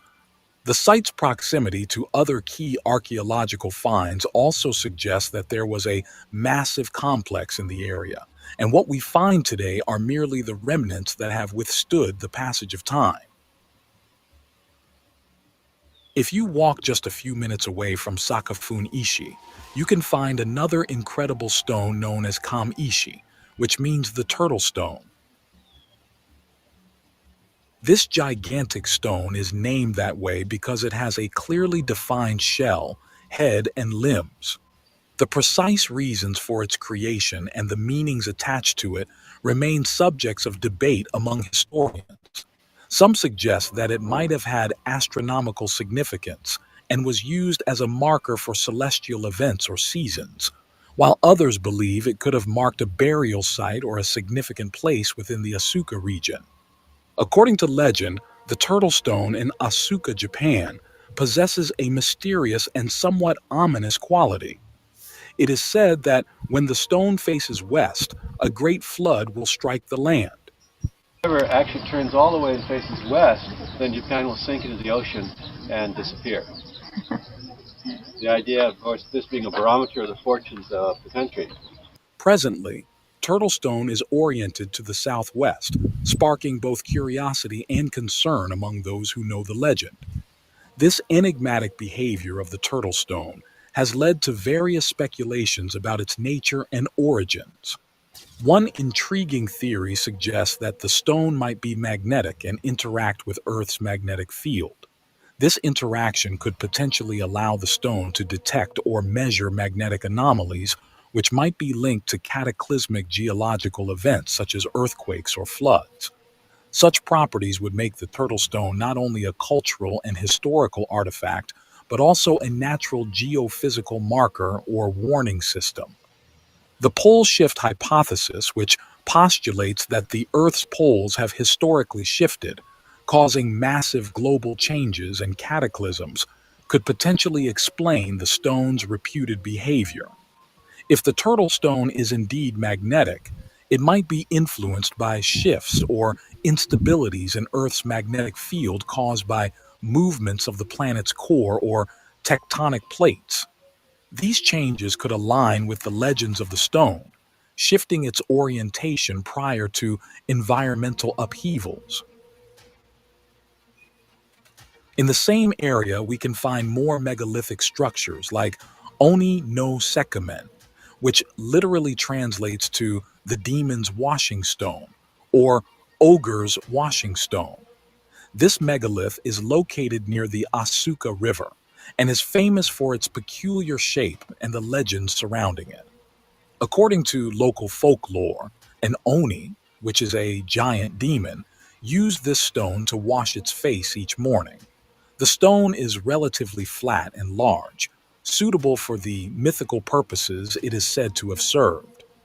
The stone is also thought to have been part of ancient rituals or practices, given its prominent placement and distinctive form. Some theories suggest that it might have been used as a sort of altar or ceremonial platform, possibly related to water rites, given its proximity to the river. The physical characteristics of the stone, including some grooves that could be interpreted as wear from repetitive use, add to the mystery and the legend. So we're just here at another stone called the Devil's Toilet. It's hard to get back far enough to see it clearly.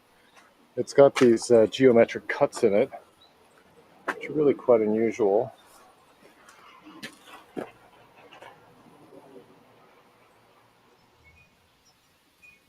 Next to it is Oni no Manaita, which translates to the demon's cutting board.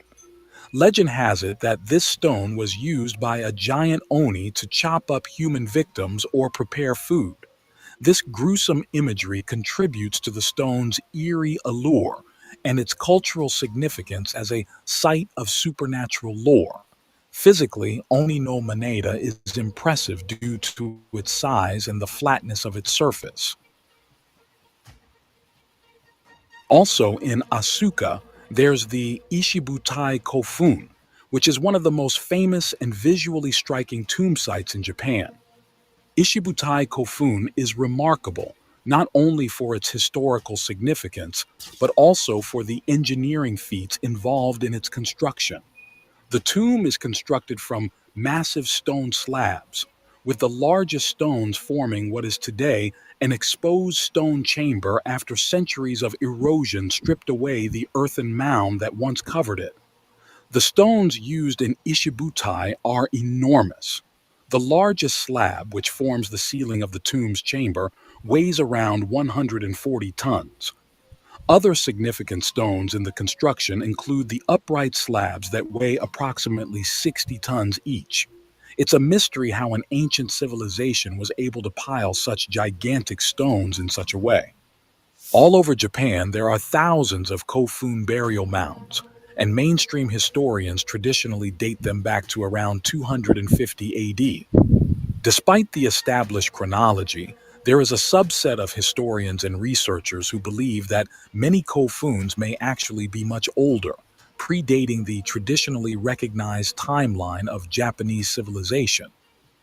These claims are often based on the advanced technological skills that would have been required to construct such massive structures. The precision in the carving of the stones, the engineering required to transport and lift huge stone slabs, and the meticulous placement in specific configurations suggest a level of technological sophistication that some argue could not have been achieved at the time without more advanced knowledge or equipment. These theories often draw parallels with other ancient megalithic sites around the world, where similar arguments are made about the use of advanced technology long before it was supposedly invented. The precise nature of the stone fittings, similar to those seen in the architecture of other ancient civilizations, and the enormity of the stones, some weighing several tons, pose questions about the conventional understanding of the technological capabilities of the era. Proponents of these theories suggest that these structures could be remnants of a yet to be understood phase of civilization, possibly linked to other ancient cultures through lost technological knowledge or through a shared but not yet identified heritage. If you dig deep into research, you may stumble on these incredible statues from Okinawa, Japan, which are incredibly similar to the statues found in Mexico.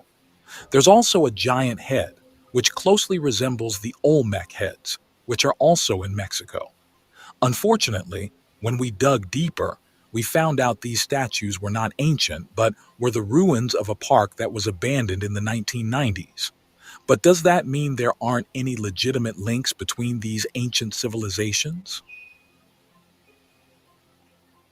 Located in the Kansai region near the center of Japan's main island, we can find the Osaka Castle, which is a 16th century iconic Japanese landmark. But what's really incredible is the foundation on which this castle was built. Osaka Castle was built on a prehistoric foundation of gigantic polygonal blocks, tightly fitted together without any gaps. This mega platform that predates the castle itself looks very similar to the ancient stonework found in Peru, Bolivia, and Egypt. This architectural similarity provides intriguing clues to a possible pre-Diluvian connection between Japan and the advanced prehistoric civilizations scattered around the globe. Such polygonal and cyclopean styles are observed not only in Japan, Peru, Bolivia, and Egypt, but also in distant locales like Easter Island. What might this widespread distribution of a distinct architectural style signify? Could this be evidence of a once global advanced civilization? What's most shocking is that one of these stones weighs approximately 800 tons. This gigantic stone block is known as the octopus stone, also referred to as the drum stone.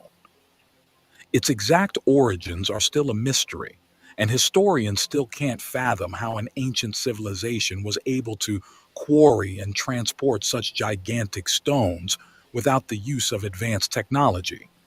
The stone looks similar to the gigantic Baalbek stones found in Lebanon, which are also a historical mystery. We have to consider that even today, with our modern technology, we won't be able to lift and transport the so-called octopus stone. That begs the question, what kind of technologies did this lost prehistoric civilization possess to be able to accomplish this Herculean task?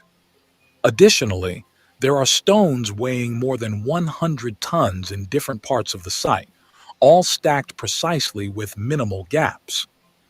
If we look closely at the stone wall, we can see signs of significant weathering on the surface of the blocks, which suggests that this stone foundation could be extremely old. This observation is particularly compelling given the polygonal style's efficacy in seismic zones. This construction technique, where stones interlock tightly without mortar, provides exceptional stability during earthquakes, a frequent threat in this region. This durability might imply that the castle's foundations have endured for thousands of years, withstanding the harshest earthquakes in Japanese history. Despite numerous reconstructions due to warfare, natural disasters, and other devastations, the core ancient structures, particularly the megalithic stones, have likely remained largely unshifted, underscoring the ancient technique's effectiveness. This resilience speaks volumes about the ancient architect's skill and foresight. Moreover, another peculiar feature observed on some of the stones is the signs of vitrification, which suggests that they were exposed to extremely high temperatures, possibly from a cataclysmic event. This detail leads to speculation about their ancient origins and whether these stones could have witnessed global cataclysmic events, such as those posited by the Younger Dryas impact hypothesis, which theorizes that a comet impact devastated early advanced civilizations.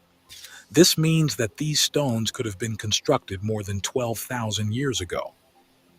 Therefore, the question arises, could Osaka Castle's foundations be relics of an ancient, technologically advanced civilization that existed long before our current understanding of history? The evidence suggests a possibility that could fundamentally alter our perception of ancient human achievements. We can see similar megastructures in the Edo Castle in the heart of Tokyo. There are numerous precisely cut stones fitted together without the use of mortar.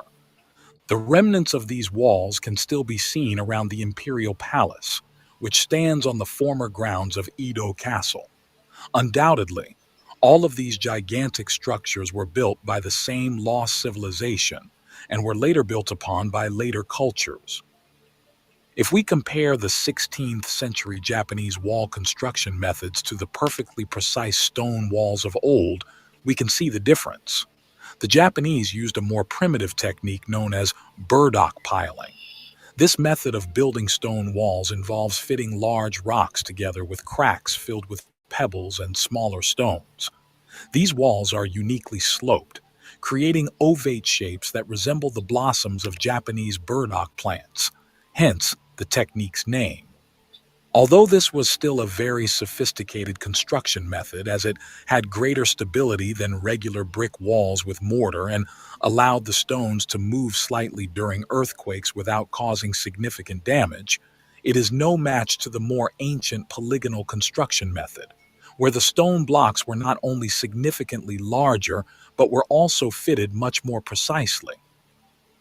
We can easily speculate that the medieval people of Japan were capable of building megalithic structures.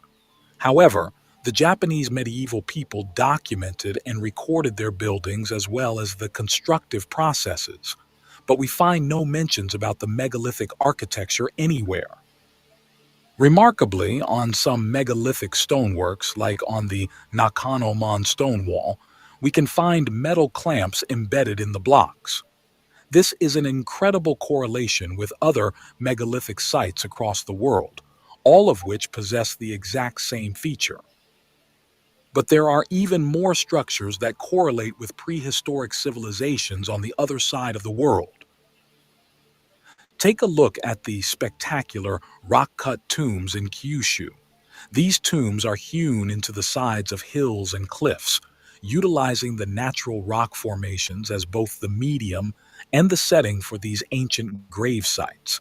They often feature square or rectangular entrances leading into deep chambers. The creation of these tombs required precise stone carving skills and a deep understanding of rock properties to ensure that the chambers were stable and would not collapse over time. But here's where things get very strange. If we compare the rock-cut tombs of Japan with the Kangxi rock tombs in Turkey, we find remarkable similarities. But similar doorway engravings can be found all over the world, in India, in Peru, Italy, and Egypt. The entrances are adorned with the same rectangular carvings, which is very unusual. What is the chance for this being a coincidence? And these are not the only rock-cut tombs in Japan. There are also the Yoshimi Hayakwana ancient burial tombs. The name Yoshimi Hayakwana translates to 100 holes of Yoshimi. This site consists of 216 ancient burial caves carved into a hillside. Each tomb features a small square entrance leading to a round, domed interior. The caves vary in size, but are typically just large enough to hold one or two adult bodies. Some tombs are adorned with simple carvings or niches, which might have held offerings or memorial items. Of the most impressive of the rock-cut dwellings are the Ishinuki Nagino caves, situated in the Nagasaki district. These intricate tombs represent a remarkable archaeological feat characterized by a series of ancient niches and small caves carved into a 250-meter-long rock formation. These caves are numbering 48 in total, and all of them have skillful finishing and intricate decorations, both on the facades and within the interiors.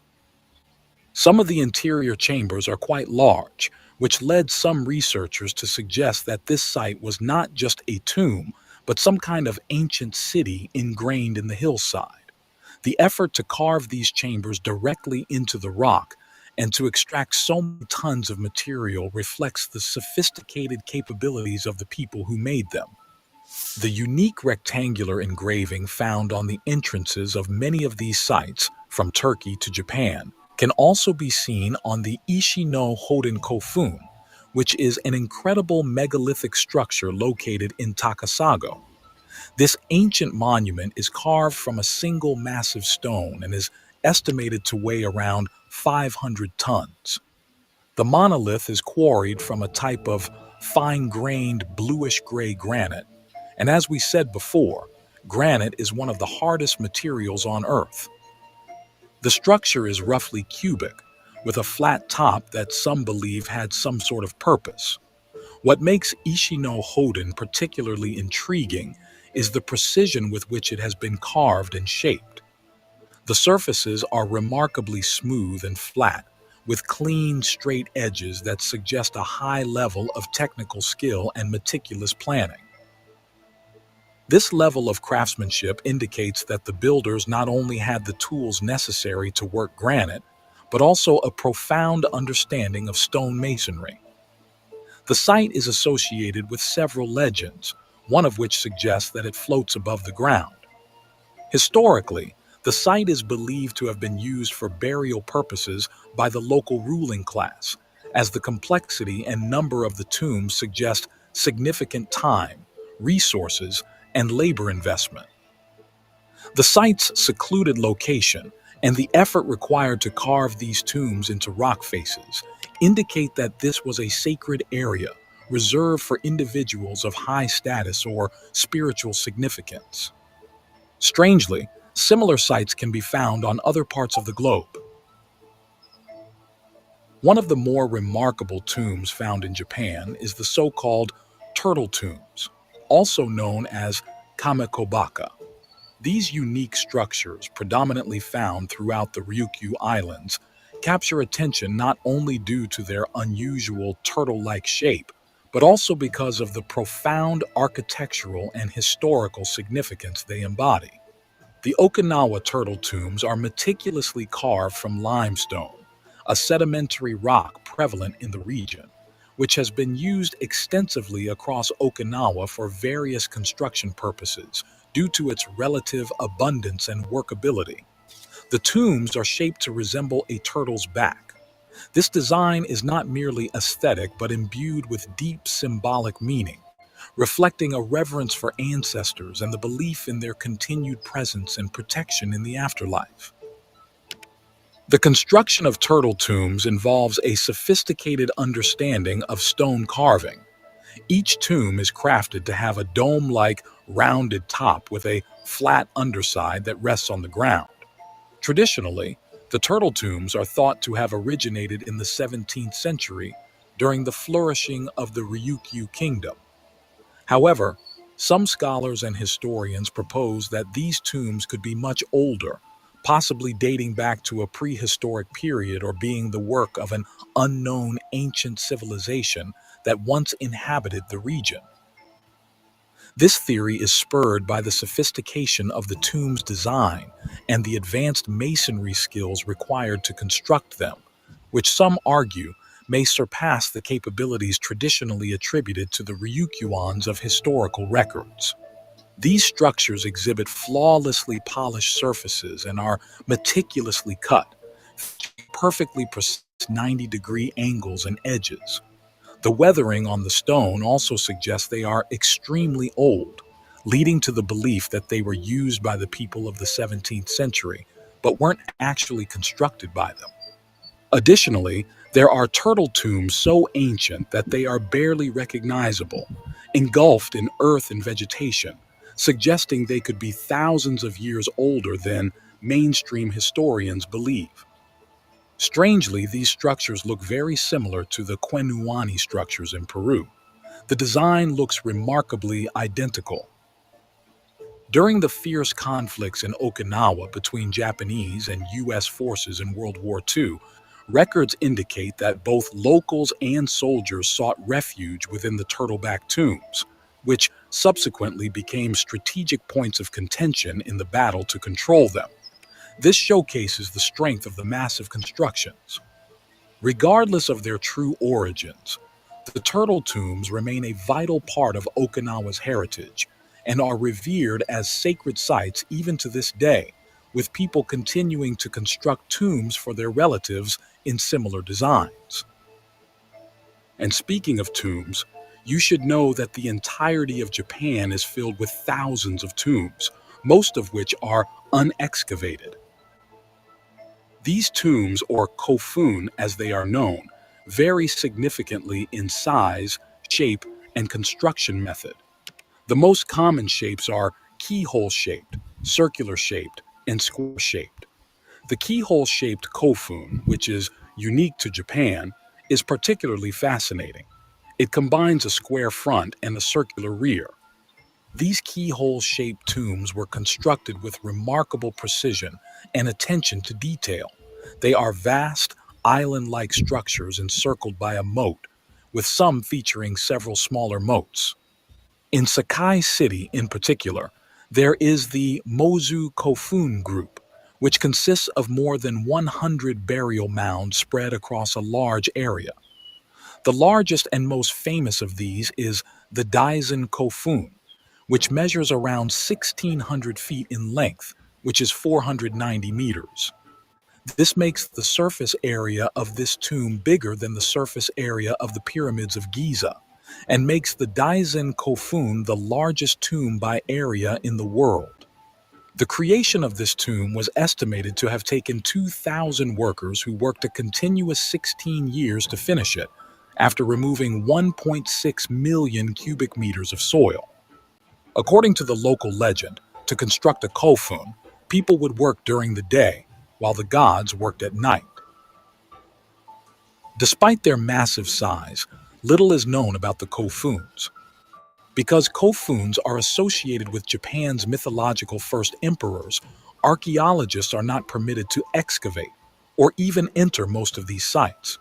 For this reason, these ancient tombs remain shrouded in secrecy, guarded closely by the Japanese government and the Imperial Household Agency. The limited knowledge available only heightens the sense of fascination surrounding these keyhole tombs, leaving us yearning to uncover what's hidden inside them. As for the gigantic Daisen Kofun, it is believed to be the burial site of Emperor Nintoku, one of Japan's legendary emperors. However, this theory is mainly based on an ancient text which reads that, among 5 kings sleeps the Emperor Nintoku. However, this text was written hundreds of years after the actual construction of the kofun, so who or what's truly inside is still a mystery. The global significance of the kofun tombs was highlighted when the Mozu Kofun Group was designated a UNESCO World Heritage Site in 2019. This recognition underscores the importance of these tombs not only to Japanese history, but to the broader understanding of ancient civilizations. The restricted access and limited archaeological excavation of the Kofun tombs in Japan have given rise to various conspiracy theories and speculations. Some believe that the Kofun holds advanced ancient technologies or knowledge that modern authorities want to keep secret. Interestingly, there are many keyhole ancient structures and depictions all across the world. It's clear that this symbol had a profound meaning across these cultures. There are the keyhole tombs found in Sardinia, although they are a bit different. These tombs are characterized by their elongated burial chambers with a distinct keyhole-shaped layout, similar in shape but different in function and construction to the keyhole-shaped Kofun tombs in Japan. This keyhole tomb is attributed to the Nuragic civilization, which is one of the Mediterranean's most ancient cultures that existed around 4,000 years ago. Another keyhole structure can be found in Egypt at the Kam Ombo Temple, which is famous for the mummified crocodiles found there. This architectural innovation was called the Nilometer and was used to measure the Nile River's water level during its annual flood cycle. It consisted of a single vertical column marked with graduations and submerged in the river. The markings allowed observers to read the water level as it rose or fell against the column. Another keyhole ancient marvel is the Saudi Arabia geoglyphs. The keyhole geoglyphs in Saudi Arabia are part of a fascinating and enigmatic group of archaeological features known as the Works of the Old Men, which spread across the deserts of the Arabian Peninsula. They are typically constructed from stone and are thought to be around 2,000 to 9,000 years old, dating back to the Neolithic period. Their function and purpose are still unknown. There are many more keyhole structures and depiction that in different ways resemble the Japanese Kofun tombs. However, there's another site, which unlike the keyhole structures we showed you so far, doesn't resemble, but looks like an exact copy of the Japanese Kofuns. But there's a twist. This site is not located on Earth.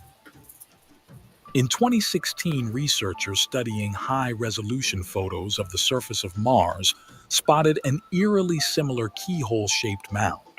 The structure displays extraordinary symmetry, and what's shocking is that there aren't any large geographical features anywhere near this structure.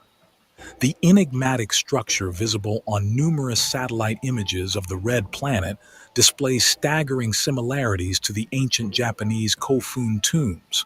Many UFO researchers agree and claim that the structure identified on Mars probably went through millions of years of erosion, but it's clearly visible. Shape is a definitive telltale sign of the possibility of an ancient civilization that inhabited Mars thousands, if not millions of years ago. These seemingly outlandish theories are actually supported by Japanese mythology, which is rife with tales that could be interpreted as encounters with extraterrestrial beings. In fact, the first emperor of Japan is considered to be a descendant of a celestial god. And in Shinto, the indigenous religion of Japan, there are numerous deities known as kami, which are described as interdimensional beings descending from the sky. Perhaps the most cited example in discussions about ancient alien theories in Japan is the Taketori Monogatari, also known as the Tale of Princess Kaguya. This 10th century narrative is considered Japan's oldest prose narrative, detailing the life of a mysterious moon child, Kaguya Hime, who is discovered inside a glowing bamboo stalk.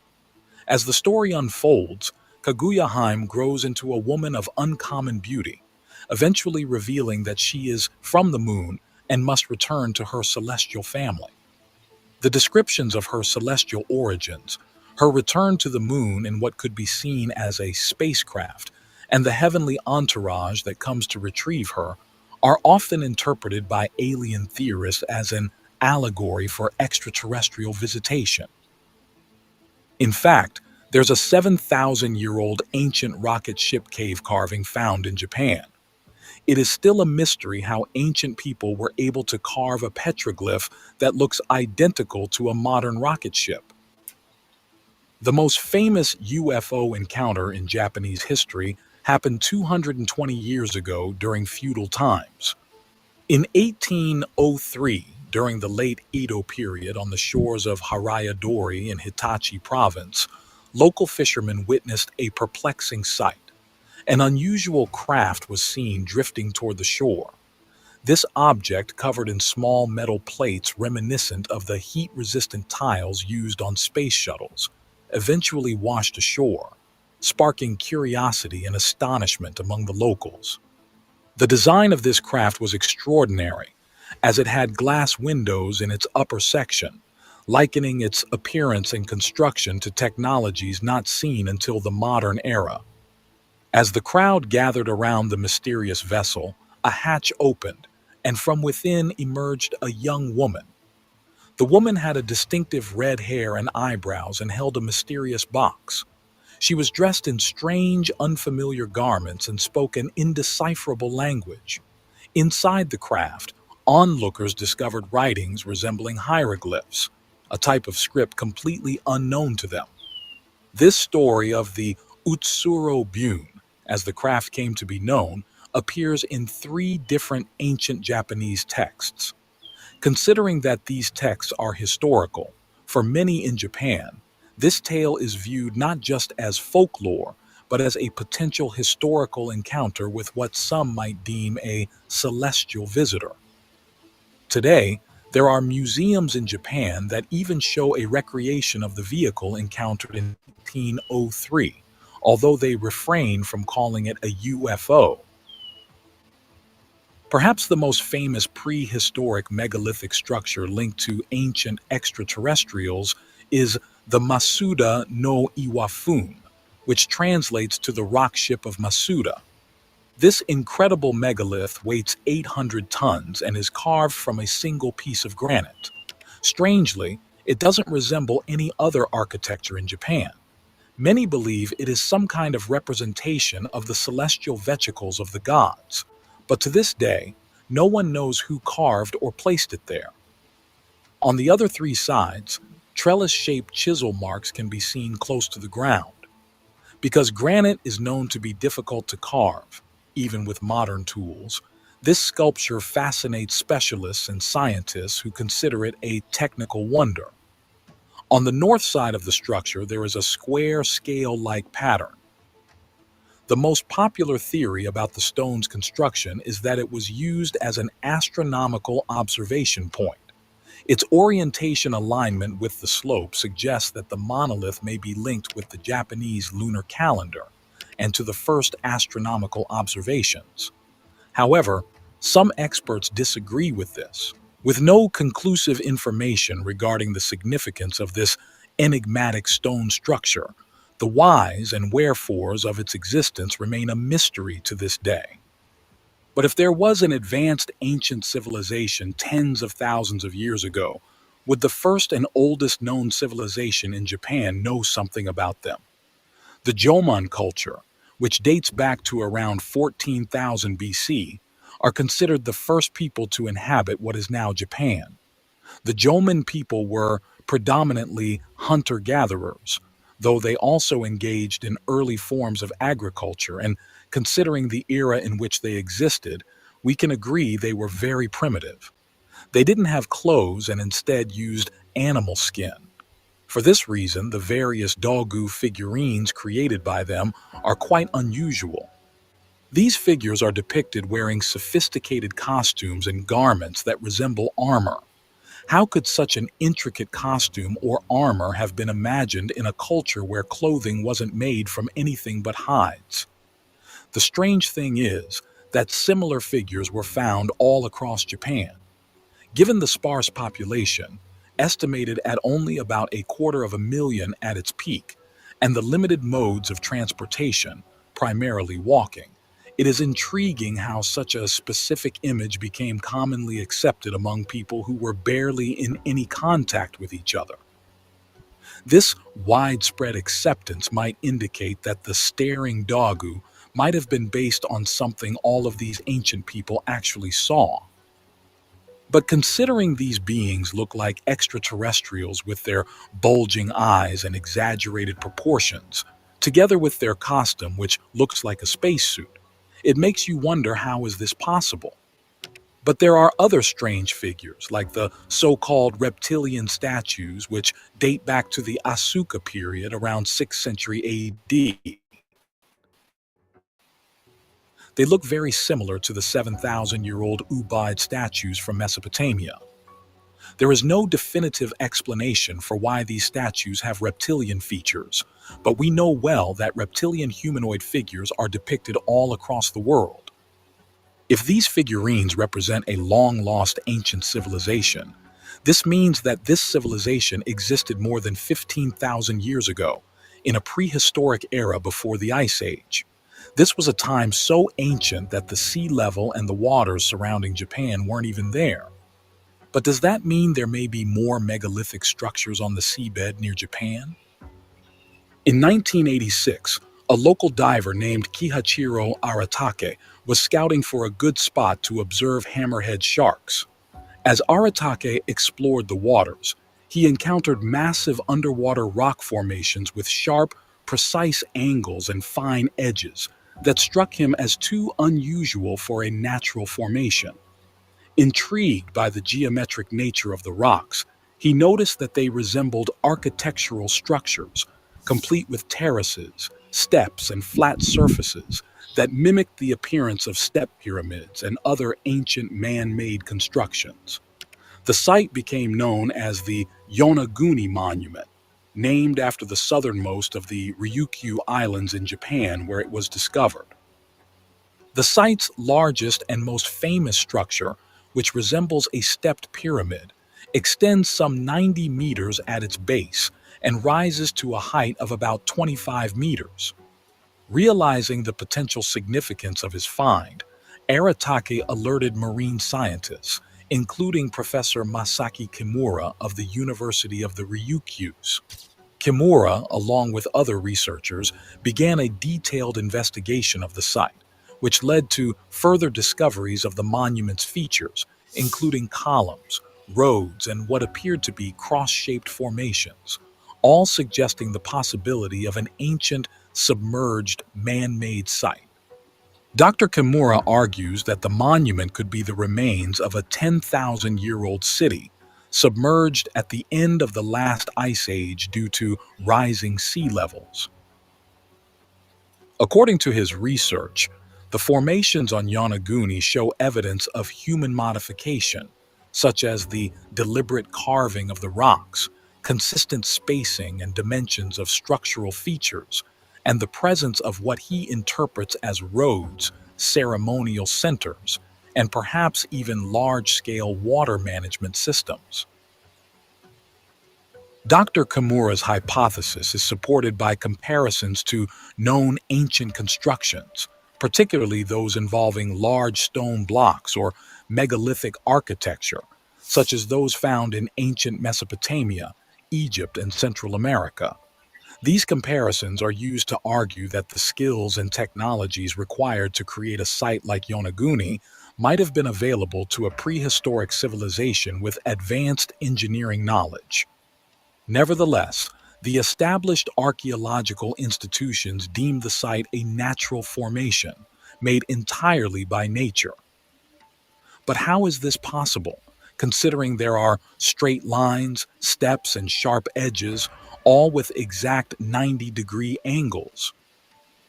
The region around Yonaguni has a rich history and mythology that includes legends of lost continents and great floods, similar to flood myths found in many cultures around the world. These stories, passed down through generations, sometimes speak of ancient cities and civilizations that were swallowed by the sea, lending a mythical allure to the idea that Yonaguni could be a remnant of such a lost world. One such story is the lost, ancient kingdom of Yamatai, It is believed to have been a vast and powerful nation that disappeared from history as rising sea levels submerged its cities beneath the ocean. Yamatai was reportedly governed by a mysterious sorceress named Himiko. Its exact location has never been identified, nor have the causes of its vanishing been understood. Interestingly, the existence of Yamatai has been confirmed by historical documents from 300 AD. Records even mention their queen, Himiko, dispatching an envoy to the Chinese emperor.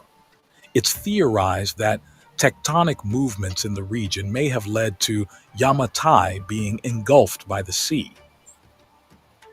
Despite the fascinating theories of a man-made origin, the Yonaguni Monument is the subject of ongoing debate among scientists.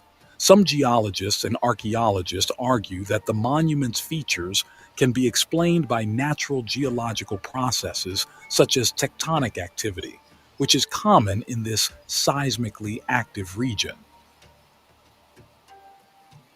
They point out that sandstone, which makes up the monument, is prone to fracturing and erosion in patterns that can mimic man-made structures. However, the theory that the Yonaguni Monument might be man-made is not without its merits and continues to be a subject of intense research and exploration.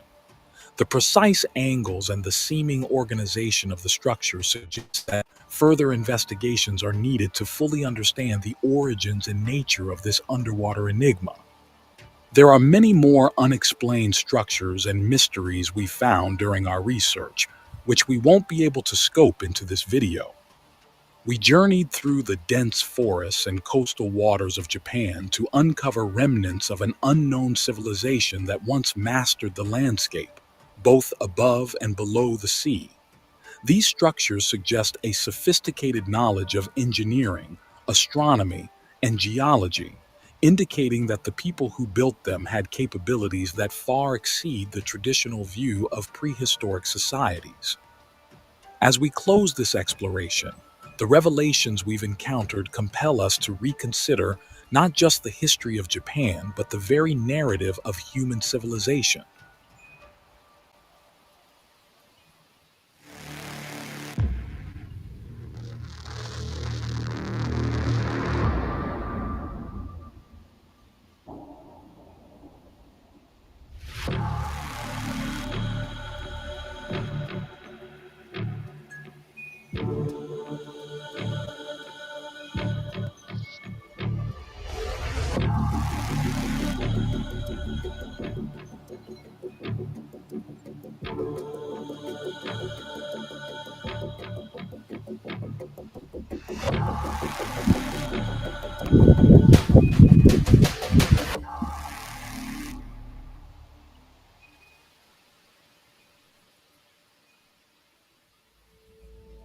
Located 2,500 miles off the coast of Peru in the heart of the South Pacific Ocean lies Easter Island, also known as Rapa Nui. This is the easternmost Polynesian island and the most remote inhabited place on the planet. Many see it as one of the most mysterious pre-Diluvian sites on the planet, mainly because of the iconic and still unexplained Moai statues that dot the island, together with the massive megalithic stone structures that are identical to those found in South America, Egypt, and Japan. The Moai statues of Easter Island are often recognized as one of the most fascinating archaeological mysteries in the world. They were first encountered by Europeans in 1722 when Dutch explorer Jacob Roggeveen arrived on the island on Easter Sunday, from which the island derived its name. These colossal stone figures have intrigued archaeologists and visitors for centuries due to their massive scale and the mystery surrounding their creation and purpose. Nearly 900 statues exist, varying in height from a modest 3 feet or 1 meter to an impressive 33 feet or 10 meters. Some of these statues weigh up to 82 tons. That's 3 times more than the megalithic stones at Stonehenge. Initially, it was thought that the Moai statues were just these massive heads with no bodies. However, In 2017, researchers made an excavation revealing that the statues have torsos and truncated waists buried in the ground. According to mainstream historians, the statues are 800 years old. However, 800 is not enough for the ground to swallow 25 feet of the statues, especially when you consider the climate on Easter Island. Easter Island's soil accumulation rate is not precisely documented, but considering the island's relatively sparse vegetation and volcanic origin, the rate of soil buildup could be slower than more fertile or densely vegetated areas. If we assume a moderate deposition rate of about 0.5 millimeters per year, this means that it might take approximately 15,200 years for 25 feet of a statue to be naturally buried on Easter Island. Certainly, this estimate is highly speculative and could vary significantly. Regardless of the precise number of years, it is clear that they would not be as few as 800 years. And it's clear the statues weren't buried intentionally, as there were remarkable carvings on the buried bodies. All of the statues had hands depicted on them. The hands are slender and rest closely against the body, directed towards the navel. Curiously, on the pillars of Göbekli Tepe in Turkey, which is approximately 12,000 years old, we find the exact same hand posture, with very long, slim fingers pointing to the navel. Similar depictions can be found all across the world by various other ancient civilizations. We must also consider that traditionally, Easter Island was known as the navel of the world. Similarly, Göbekli Tepe in southeastern Turkey was referred to as Potbelly Hill, which again hints at a central navel-like concept. Navali Kori, another ancient site in southeastern Turkey, dating back to around 10,000 to 11,000 years ago, now destroyed, was a sister site to Göbekli Tepe. At Navali Kori, like on Easter Island, numerous statues were found with hands directed towards the navel. Notably, one of the statues shared an identical design with a base that supports the Moai statues on Easter Island.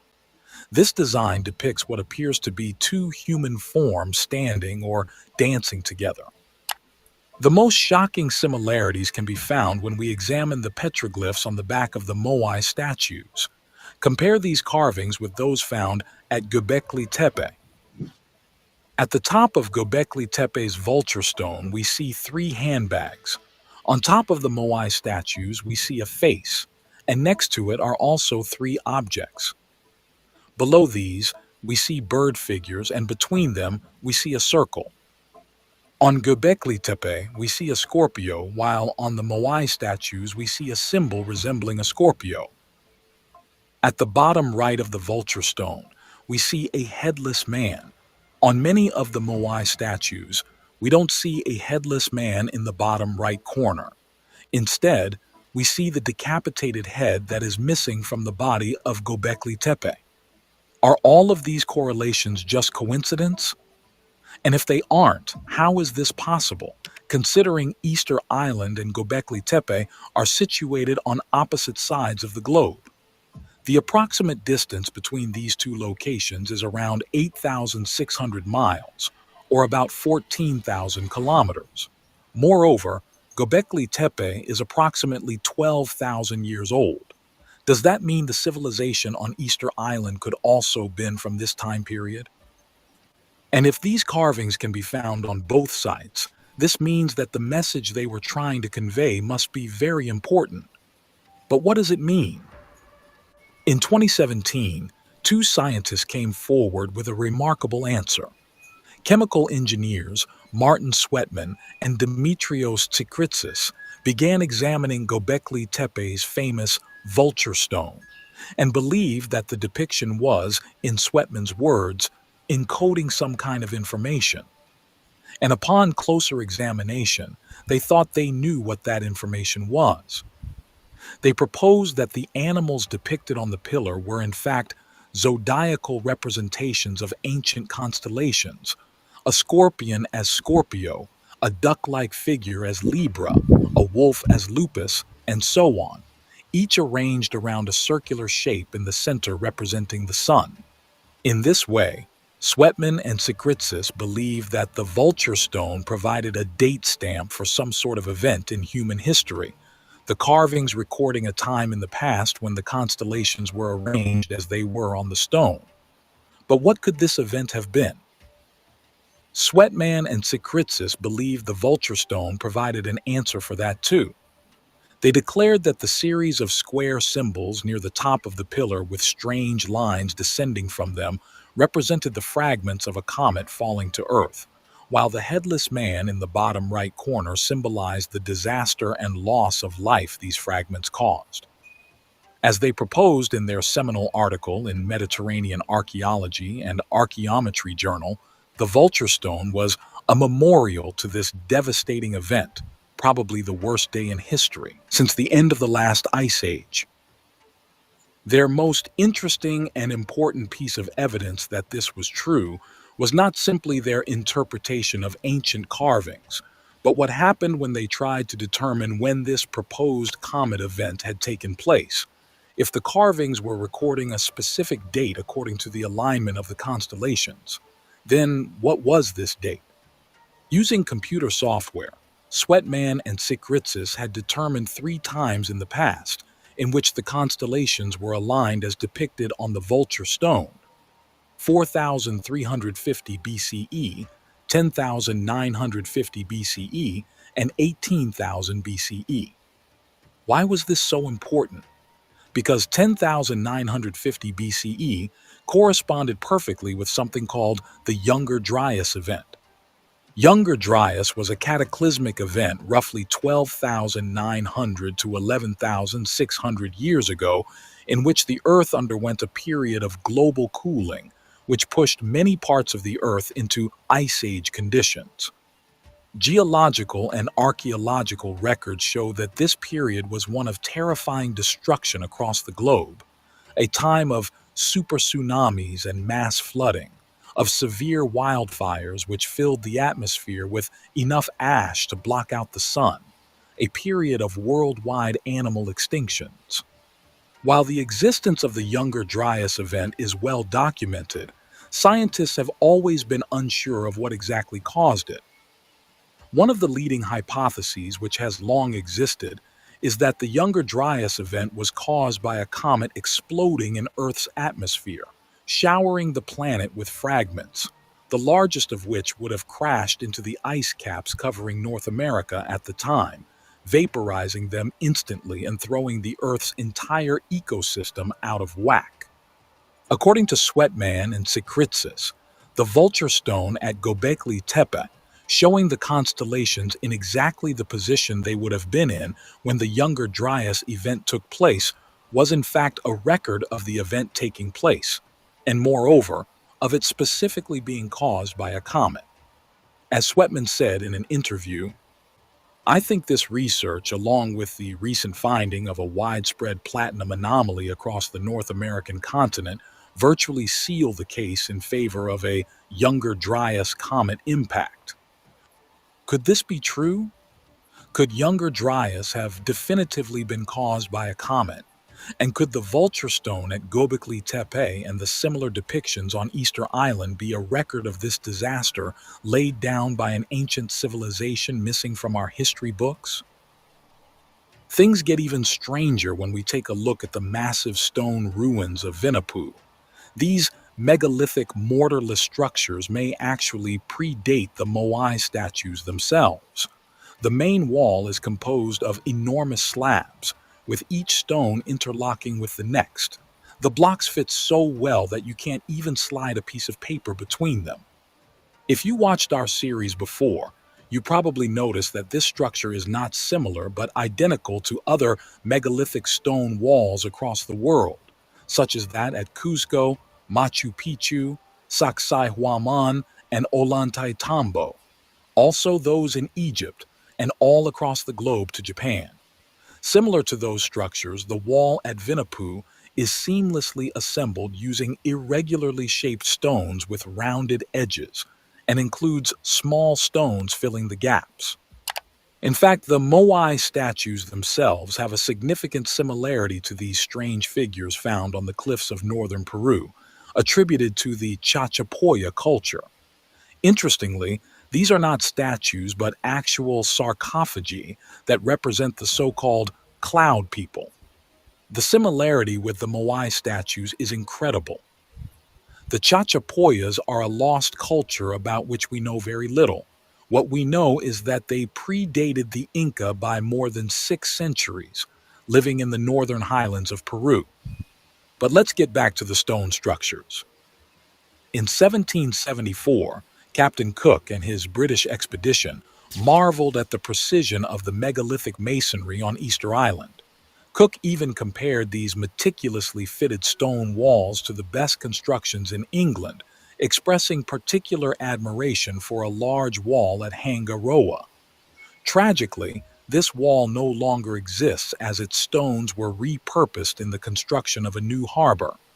Many of the ancient megalithic structures along the cliffs, observed by early explorers like Cook and William J. Thompson in the 1700s and 1800s, have since succumbed to the relentless ocean surf and landslides. By 1923, explorer and author J. Macmillan Brown visited Easter Island, noting that the tooling and fitting of the Cyclopean blocks were exactly the same as those in Peru. Decades later, in the 1950s, Norwegian author and explorer Thor Heyerdahl conducted significant archaeological digs on the island. He discovered a megalithic wall of finely hewn and perfectly fitting blocks on the landward side of an ahu, a structure that predated the Middle Period walls visible above ground. Nothing similar was found elsewhere in Polynesia, leading Heyerdahl to assert that the architectural inspiration likely originated from South America, the nearest continent to the east. Despite everything, mainstream historians and archaeologists state that there is absolutely no connection between South America and Easter Island, let alone other parts of the world, such as Egypt and Japan. But there are other mysterious correlations found on Easter Island. In 1864, a Roman Catholic friar exploring the villages of Easter Island made a captivating discovery in many Rapa Nui homes of the native people of the island. He encountered various sticks and tablets adorned with mysterious etchings. These markings, shaped like humans, animals, and various geometric forms, intrigued him. Upon inquiry, the locals referred to these inscriptions as rongorongo, a term in the Rapa Nui language meaning to speak out or to recite, suggesting a linguistic function. Despite its apparent significance, the meaning of the rongorongo script remains a mystery as it's still not deciphered. Moreover, while some native Rapa Nui people hint at understanding its meaning, they often withhold this knowledge from outsiders, leaving a significant mystery intact. Surprisingly, a similar script was found at Mohenjo-Daro in Pakistan, which was part of one of the oldest civilizations in the world, known as the Indus Valley Civilization. We have an entire documentary on the Indus Valley Civilization, which some believe actually predates the Sumerians themselves. Like the script found on Easter Island, the Indus Valley script is also indecipherable, and strangely, it looks very similar to the script on Easter Island. But how is this possible? Does this parallel suggest an ancient global connection that might link these disparate cultures? It is hypothesized that around 15,000 years ago, sea levels were as much as 350 feet lower than they are today. This significant drop in ocean levels could mean that what we currently recognize as separate islands might have once been interconnected by a series of land bridges. This could lead to a possibility of an ancient international cultural connection via southern Tamil, extending through the now sunken island chains from the Indian Ocean towards Australia and Polynesia into the South Pacific. This geological configuration could have facilitated Thank you. migrations and cultural Me exchanges 22. across these regions, So nice. potentially linking diverse ancient civilizations. The mystery surrounding Rongorongo deepened with the findings of Dr. Robert Schock, who was investigating Easter Island. His wife, Catherine Ulisse, made a striking observation linking the Rongorongo script with plasma forms studied by Dr. Anthony Parrott. These forms, appearing in the sky during solar storms, resembled the mysterious Rongorongo glyphs. Ulysses proposed that the Rongorongo tablets might be ancient recordings of celestial events witnessed during intense solar activities around 10,000 BC. Plasma impacting Earth could lead to dramatic environmental and geological effects, such as heating and fusing rock, igniting flammable materials, melting ice caps, and vaporizing water bodies, which in turn could trigger prolonged heavy rainfall and a subsequent warming of the climate. The subsequent release of pressure from the melting of massive ice sheets might also provoke earthquakes and cause molten rock under pressure to erupt as volcanoes. Such chaotic conditions are believed to be documented by ancient petroglyphs and the Rongorongo texts. The plasma event, dated around 9700 BCE, is hypothesized to have wiped out advanced civilizations and high cultures of that era. So we suggest, Katie and I, that maybe the Rongorongo tablets are recording some kind of, if it's solar plasma outbursts, or maybe in the context here, other type of plasma configurations. Other types of plasma configurations, and I think that could possibly be advanced technologies and weaponry that were used during these times, because even rocks, whether it be igneous, sedimentary, metamorphic, these are melted, high heat, melted minerals and other things. Like I'm talking about like sulfur and quartz, etc., etc. Cataclysms, geomagnetic storms. Could it be recording this? In fact, when you look at the glyphs, they seem to, in many cases, morph from one form to another, as if they're recording like a film. Additionally, radiation from the plasma might have impacted mental and psychic capacities, possibly explaining the widespread myth of a golden age, a period when beings possessed superior mental faculties. This event around 9700 BCE aligns well with Plato's description of Atlantis, suggesting it may have been the historical basis for these legends. The script's presence on Easter Island and its potential connections to the Indus Valley civilization propose an ancient intercontinental cultural exchange. The Rongorongo script, with its birdman symbolism and perplexing glyphs, remains one of the greatest linguistic mysteries, potentially holding keys to understanding ancient global migrations and exchanges. Yet, the true nature of its origin and meaning continues to elude scholars, making it a captivating subject of study in the fields of linguistics, archaeology, and anthropology. Most shocking was the similarity between the Rongorongo symbols and the Nazca geoglyphs. Take a look at yourself and make the comparison. There are miles of caves beneath the island, and many of them haven't even been explored. One of the most interesting cave networks on Easter Island holds incredible mysteries and is associated with the ancient cult of worship of an entity known as the Birdman, a being that seemingly came from the sky and captivated the Rapa Nui so much that they abandoned their previous religion and started worshiping it. Like a phoenix. In this cave network, which has many extensions, some of which are not yet excavated, we can find a mysterious petroglyph depicting a head with large eyes. Many believe this depicts some kind of otherworldly being, as similar pictographs have No. been found all across the world, including the Nazca people, Japan, Sumeria, and many more. The Rapa Nui people refer to these deities as the Make. If we go deeper into this cave network, we can find more carvings of strange beings that do not resemble regular humans. At this section of the cave, There are dozens of these depictions. And more surprisingly, right below these images, there are ancient bones that were left for hundreds, if not thousands of years. Till this day, the bones haven't been tested as the place is still considered sacred. There are many more sites with petroglyphs that are barely visible today, most of which represent the Birdman. In fact, in 2017, a groundbreaking discovery was made regarding the iconic Moai statues of Easter Island, specifically their massive 13-ton stone hats known as pukao.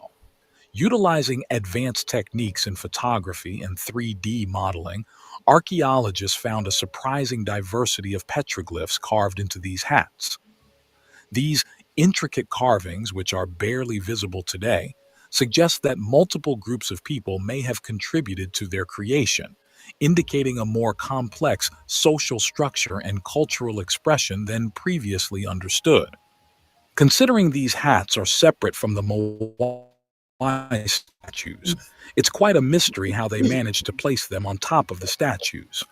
It's well known that all Moai statues had their pukao on top of them, and considering some of the statues are 30 feet tall, lifting a 13-ton block at such a height is still unexplained. The lifting and transportation of the Moai statues themselves is also quite an achievement, and there are several theories of how this was possible. These statues were primarily carved at the Rano Raraku quarry, a volcanic crater that provided the main source of the island's easily workable volcanic tuff. The process of carving the Moai was a meticulous and labor-intensive endeavor. The Moai were carved directly out of the rock face, with the sculptors starting at the head and progressing downward until they reached the torso, leaving the back of the statue attached to the rock. Once the front and sides of the Moai were completed, the final and perhaps most risky stage involved detaching the statue from the bedrock. This was done by carving a deep groove around the base of the statue and then using wooden levers to gradually pry the Moai free from the rock face. But how were the statues transported, considering some of them weigh up to 82 tons? According to the legend, the Moai statues walked to their position. One of the earliest and most famous theories was proposed by the Norwegian adventurer and ethnographer Thor Heyerdahl in 1955. Heyerdahl theorized that the Rapa Nui people used wooden rollers to move the statues. According to his hypothesis, the islanders cut down trees to use as logs. These logs were placed under the massive stone statues, which allowed them to be rolled along the ground from the quarry at Rano Raraku to their final locations on the ceremonial platforms known as ahu spread across the island's perimeter. Heyerdahl even tested this method successfully, although the task was very hard and required substantial manpower. But according to the legend, the Moai statues weren't dragged. The legend states that the statues walked to their locations. This led to another interesting theory. The idea, which at first may sound fantastical, is actually grounded in practical engineering principles and has been demonstrated in experimental archaeology. The walking theory was notably revitalized by archaeologists Terry Hunt and Carl Lipo, who conducted extensive fieldwork on Easter Island. They proposed that the Rapa Nui used a method involving ropes and a carefully coordinated rocking motion to move the Moai upright. According to this theory, the statues were tilted forward, and ropes were tied around the head and base of the statues. Teams of people then used the ropes to rock the statue from side to side, advancing it forward in a controlled walking-like motion. This method of transportation would explain several peculiar features of the Moai. Many of the statues have a D-shaped base, which facilitates rocking motion without allowing the statue to tip over completely. Additionally, this theory aligns with the wear patterns found on the bases of transported statues, which are consistent with the kind of abrasion that would occur through such a rocking motion. To test this theory, scientists along with a team including National Geographic conducted an experiment using a replica of a moai. They demonstrated that with 3 strong ropes and a team of about 18 people, a 5-ton moai could be moved in this fashion at a reasonable pace and with considerable control. Still, we're not sure if this method will be possible for the statues that weigh 82 tons. Regardless of their actual method of transportation, there's the mystery of their placement. The nearly 1,000 massive moai statues are dispersed throughout the island in a manner that lacks an apparent systematic arrangement. If the statues were intended solely for symbolic or ritualistic purposes, one might anticipate finding them in prominent positions, such as atop hills or mountain peaks, where they would be highly visible. Surprisingly, this is not the case. Instead, the moai are often located in less conspicuous places, including coastal areas and lower elevations, facing inward towards the island's interior rather than outward towards the sea.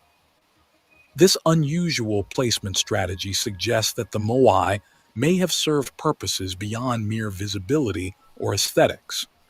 Recent theories propose that the positioning of the statues could be strategically linked to essential resources or social structures within the Rapa Nui community. For example, some researchers believe the moai were placed near freshwater sources, playing a crucial role in marking vital resources for survival. Researchers used statistical analysis and digital mapping and found a striking correlations. The majority of the moai statues were indeed located at freshwater sources.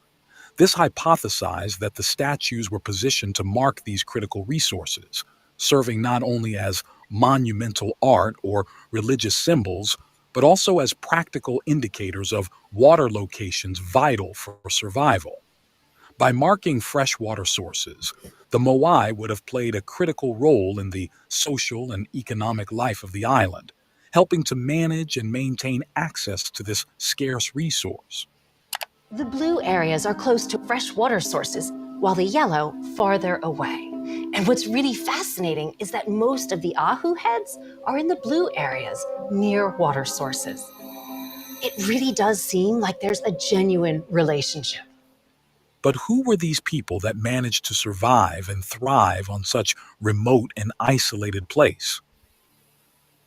One of the most intriguing aspects of the Rapa Nui people, as recorded by early European visitors, is the presence of individuals with red hair among the predominantly dark-haired Polynesian population. This characteristic has sparked various hypotheses about their origins and genetic makeup. In fact, many believe the so-called hats of the moai statues are not actually hats, but their red hair. Researchers like Brian Forster believe that the Polynesians weren't the first to settle Easter Island, and they only arrived there around 1,000 years ago, discovering the remnants of a more advanced pre-existing civilization. This hypothesis suggests that the first Polynesian settlers found either the remains or perhaps even living members of an earlier society that had developed significant technological advancements, which may have influenced the subsequent cultural and architectural developments observed by later visitors.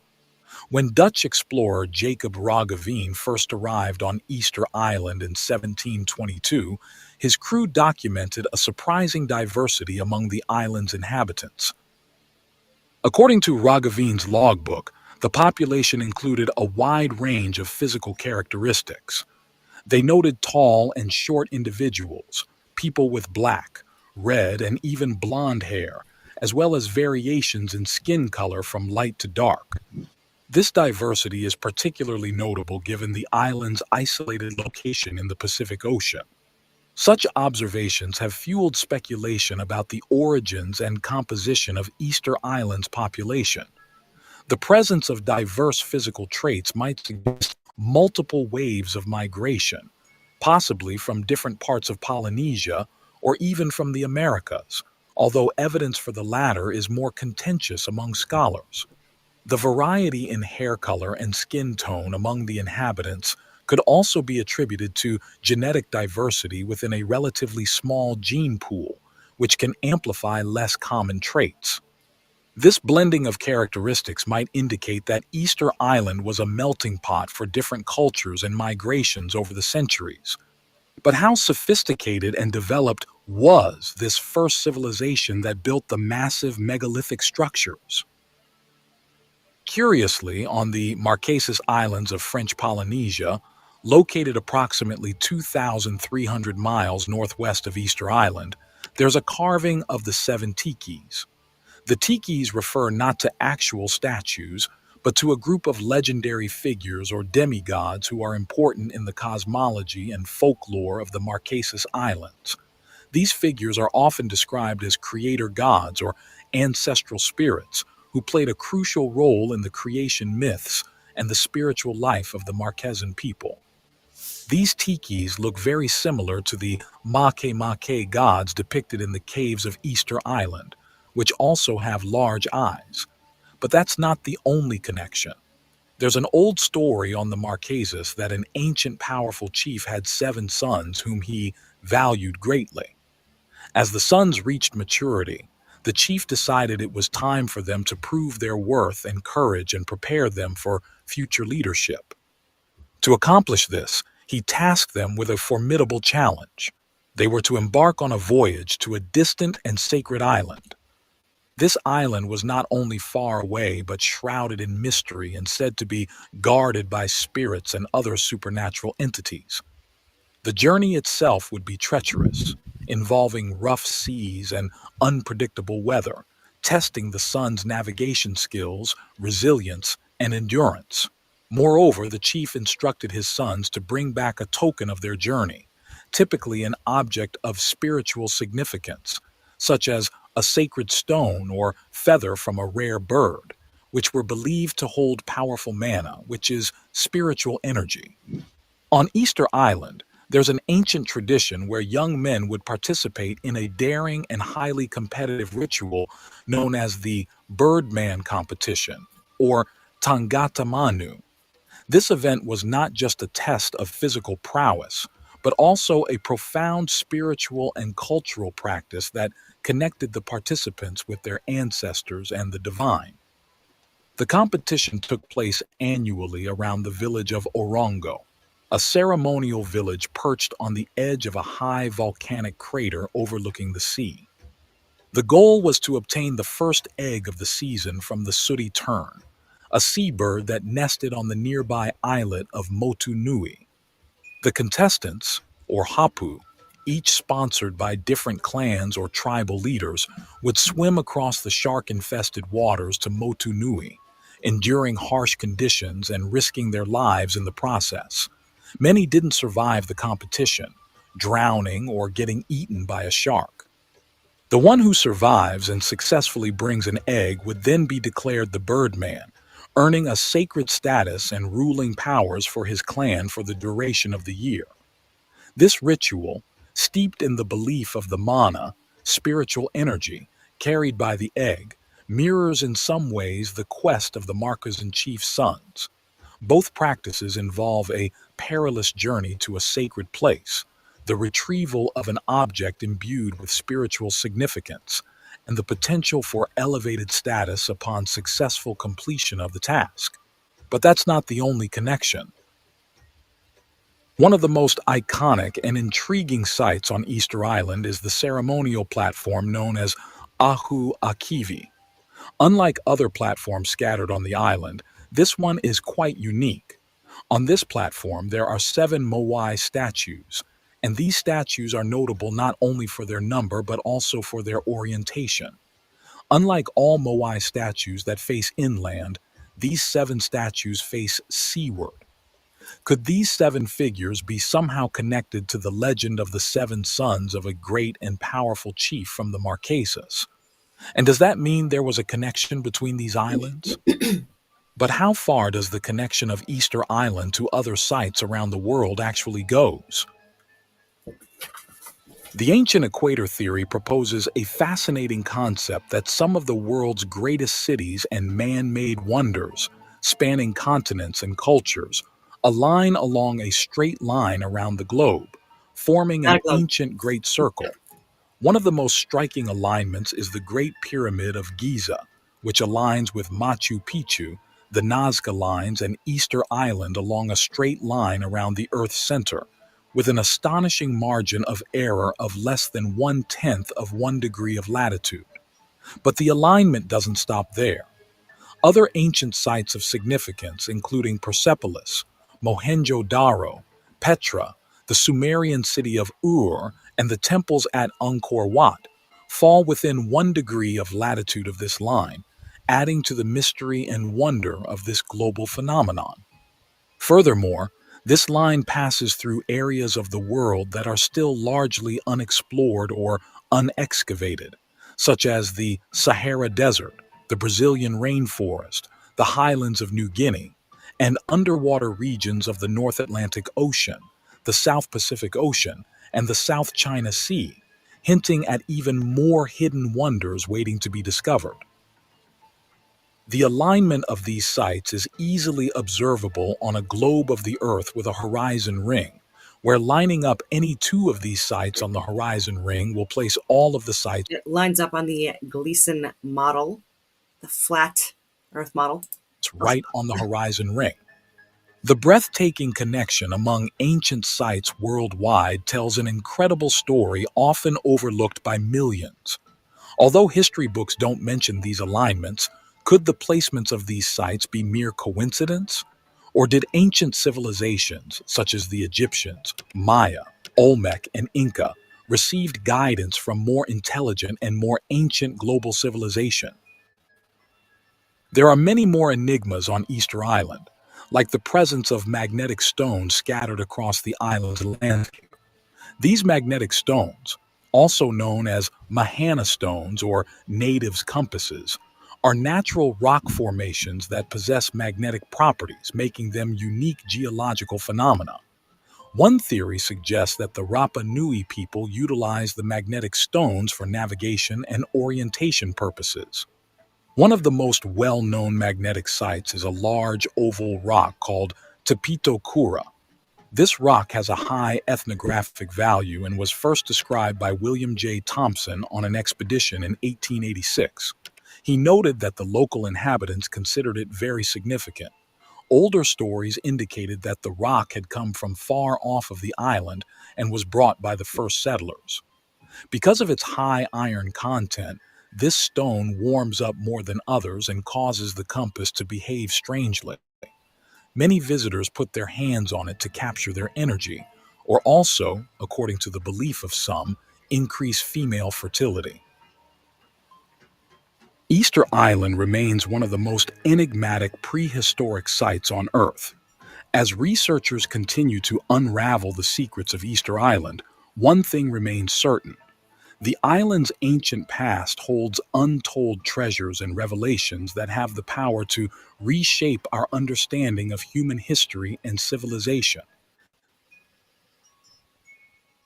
According to conventional history, New Zealand is the last major landmass on Earth to be settled by humans. This distant island, located in the southwestern Pacific Ocean, remained uninhabited until the first Polynesians, the Maori, arrived around 1300 AD. However, a remarkable discovery was made on the North Island of New Zealand, one which can completely shatter our established understanding of the region's ancient history. Within the dense vegetation of the Kaimanawa Ranges lies a large megalithic structure known as the Kaimanawa Wall, a formation of stone so precisely fitted together that it has ignited a fervent debate about its origins, challenging our understanding of New Zealand's prehistoric past. The wall itself is characterized by a series of tightly fitted stones which, at first glance, appear to have been placed with precision. The stones are massive, with some estimates suggesting that they weigh several tons each.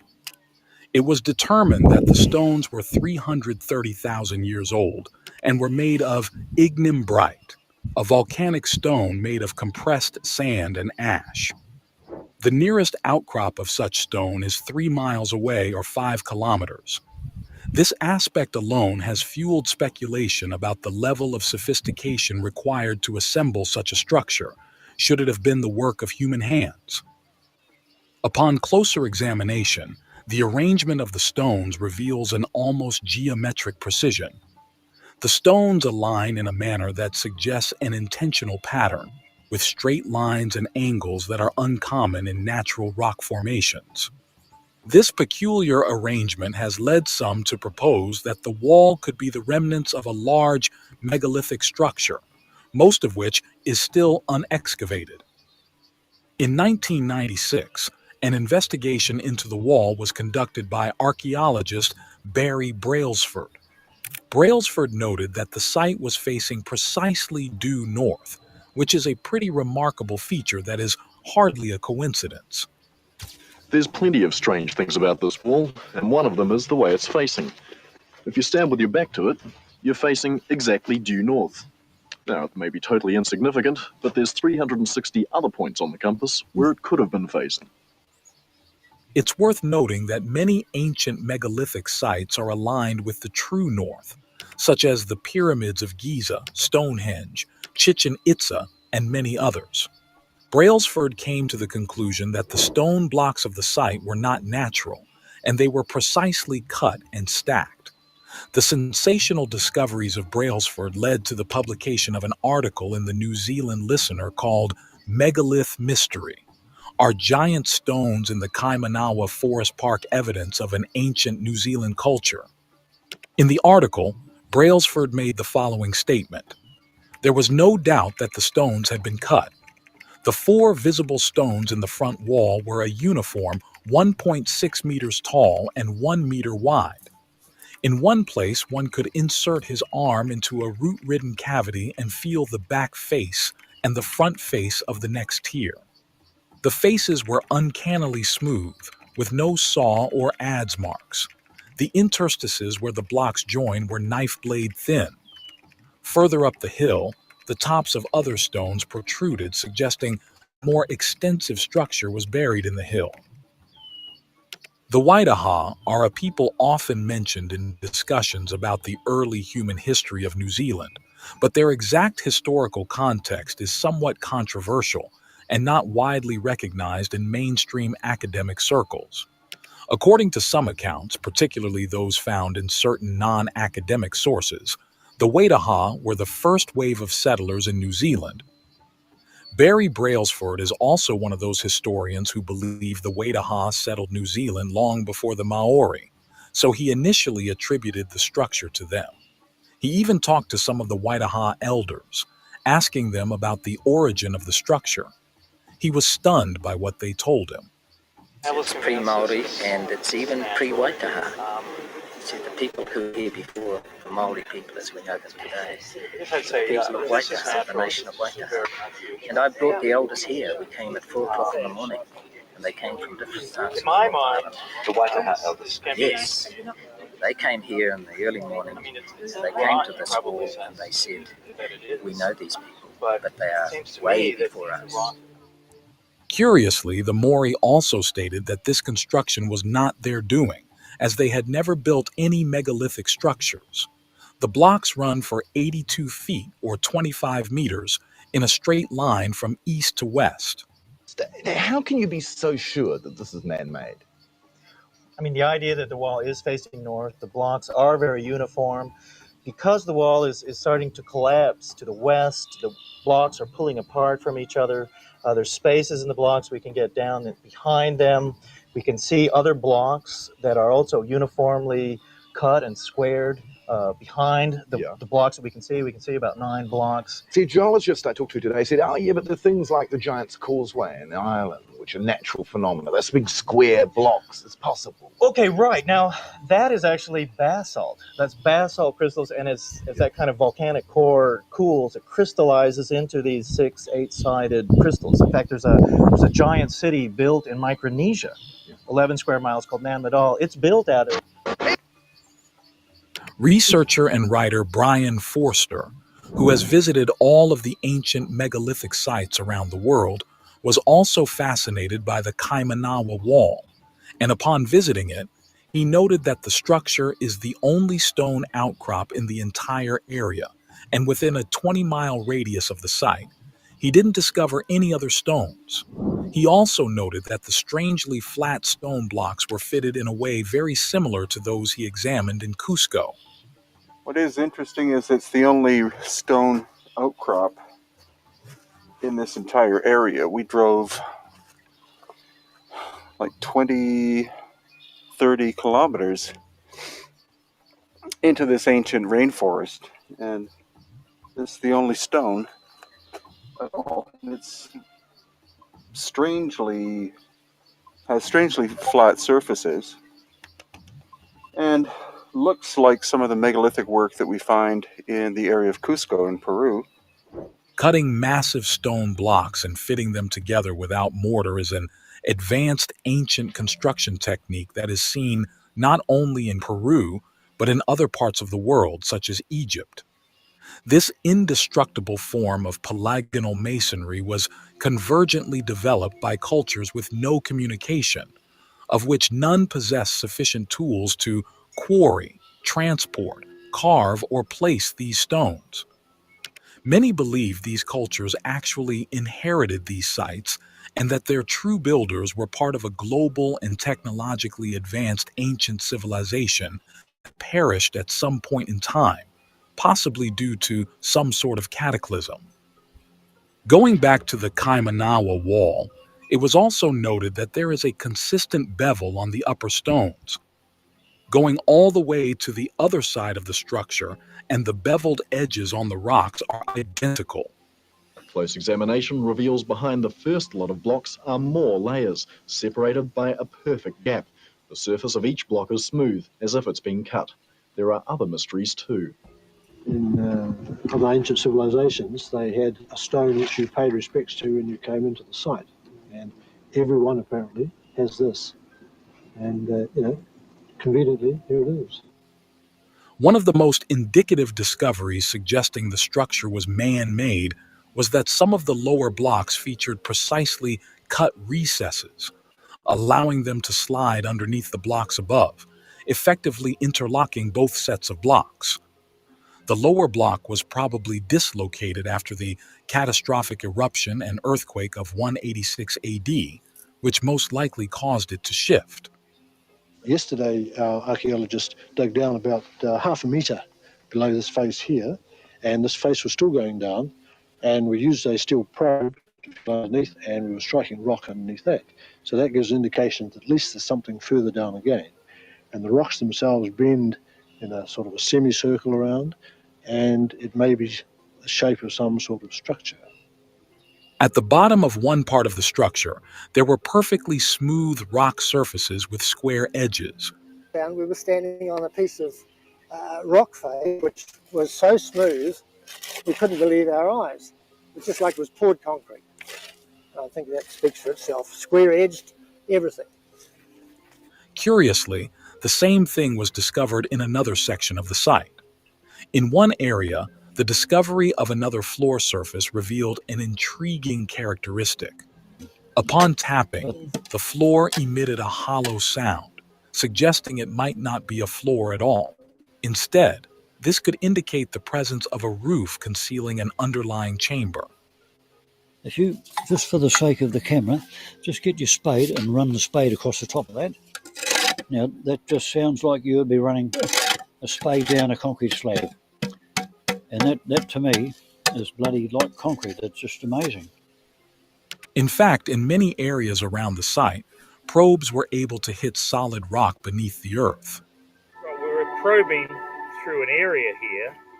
It's obviously going down through the pumice a certain distance, then bang, it hits a perfectly level area where it sends a vibration back up through the rod, makes a kind of a humming sound as we hit something very solid. And what does the sound of wood, what does wood sound like? See, it's like a thud, but it doesn't have the dink. See, and I'm not very deep. See, look at that. See, that's hitting root. If I just go here, hear the difference? Yep. Considering the area around the Kaimanawa wall is relatively flat, Some people suggested that the evenly sloped steep mound behind the wall could be hiding an enormous pyramidal structure. On one side of the hill, more stone blocks are visible. These blocks, similar in appearance to those on the wall, display a high degree of symmetry and descend the hill with precise alignment. Remarkably, the angle at which these stones are arranged mirrors the overall incline of the hill itself. And right next to this piece, there's another small piece of exposed stone blocks with the same degree of incline. A short distance away, a third piece has been unearthed, exhibiting the same precise symmetry and alignment as previously observed. Additionally, this piece features the beveled edges seen on the main structure, with the bevel's angle being pretty much identical to other stones. This consistency raises questions about the site's true nature. Could it be something far more complex than a mere stone wall? Might it actually be an ancient pyramid, akin to those discovered in America? It's worth noting that most of the American pyramids were initially indistinguishable from natural landscapes due to being completely enveloped in soil and vegetation. Take, for example, the pyramids at Teotihuacan, which resembled ordinary hills with no stones visible on the surface. Similarly, the temple pyramid at Tikal revealed only a small portion of its structure, much like what we observed in New Zealand with the Kaimanawa Wall. In 2019, research was published on the Tereho New Zealand channel, where they showed a remarkable discovery with the use of ground-penetrating radar.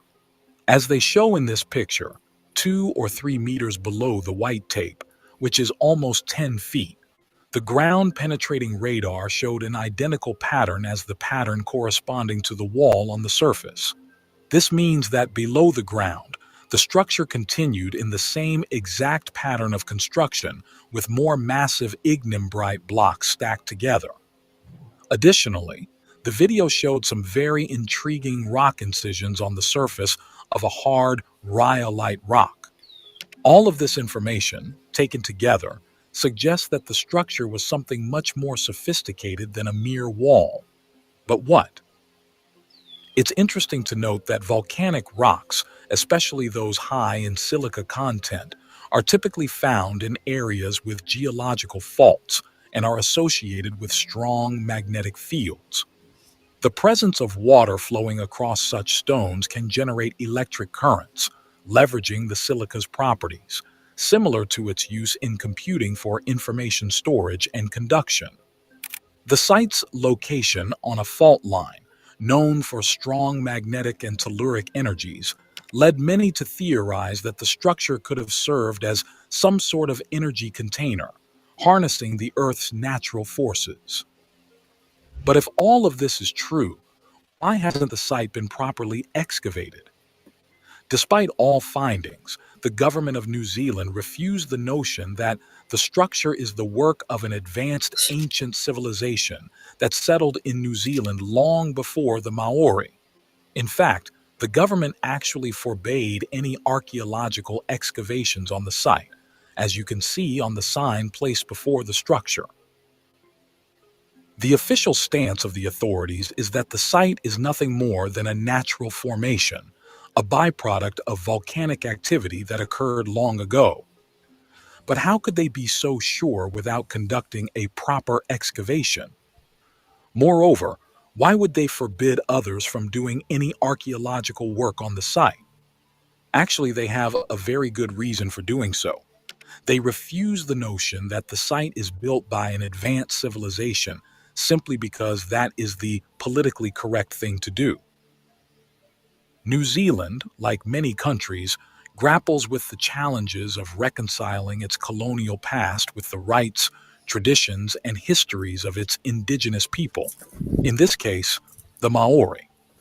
The arrival of Europeans in the They 18th may have been century marked employees. the beginning of Who a knows? period of significant change, conflict, and cultural exchange, the effects of which are still felt today. In New Zealand, the indigenous Maori people are organized into various tribes and sub-tribes. The exact number of tribes can vary depending on how one defines and recognizes them, but there are over 100 of them in New Zealand. Each tribe has its own social and political structure, history, and connection to specific regions of the country. A significant process has been underway in New Zealand for several decades to address historical grievances and recognize the rights of Maori tribes over their lands.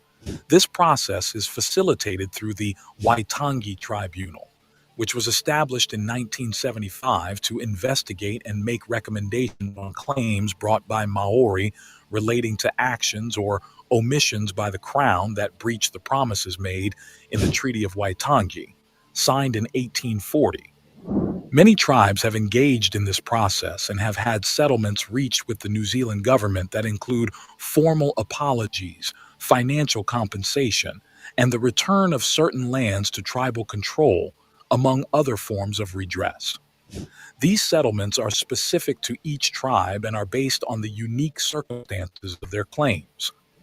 The process of recognizing land rights and settling historical grievances is ongoing, with many tribes having completed settlements and others still in various stages of negotiation or awaiting resolution.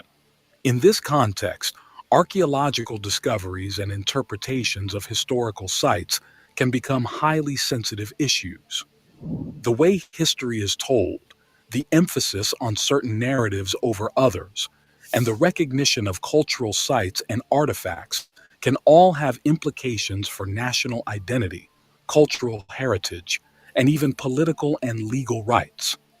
The megalithic site at Kaimanawa, given its mysterious nature and the debate over its origins, falls into a category of historical and archaeological interest that is inherently intertwined with these broader issues. Some individuals and groups have suggested that the reluctance to explore certain theories about the site's origins, particularly those that might suggest a pre-Maori human presence in New Zealand, could be influenced by political considerations, as acknowledging such a possibility might undermine the recognized status of Maori as Tangata Wenua, meaning people of the land, and disrupt the established historical narrative of New Zealand.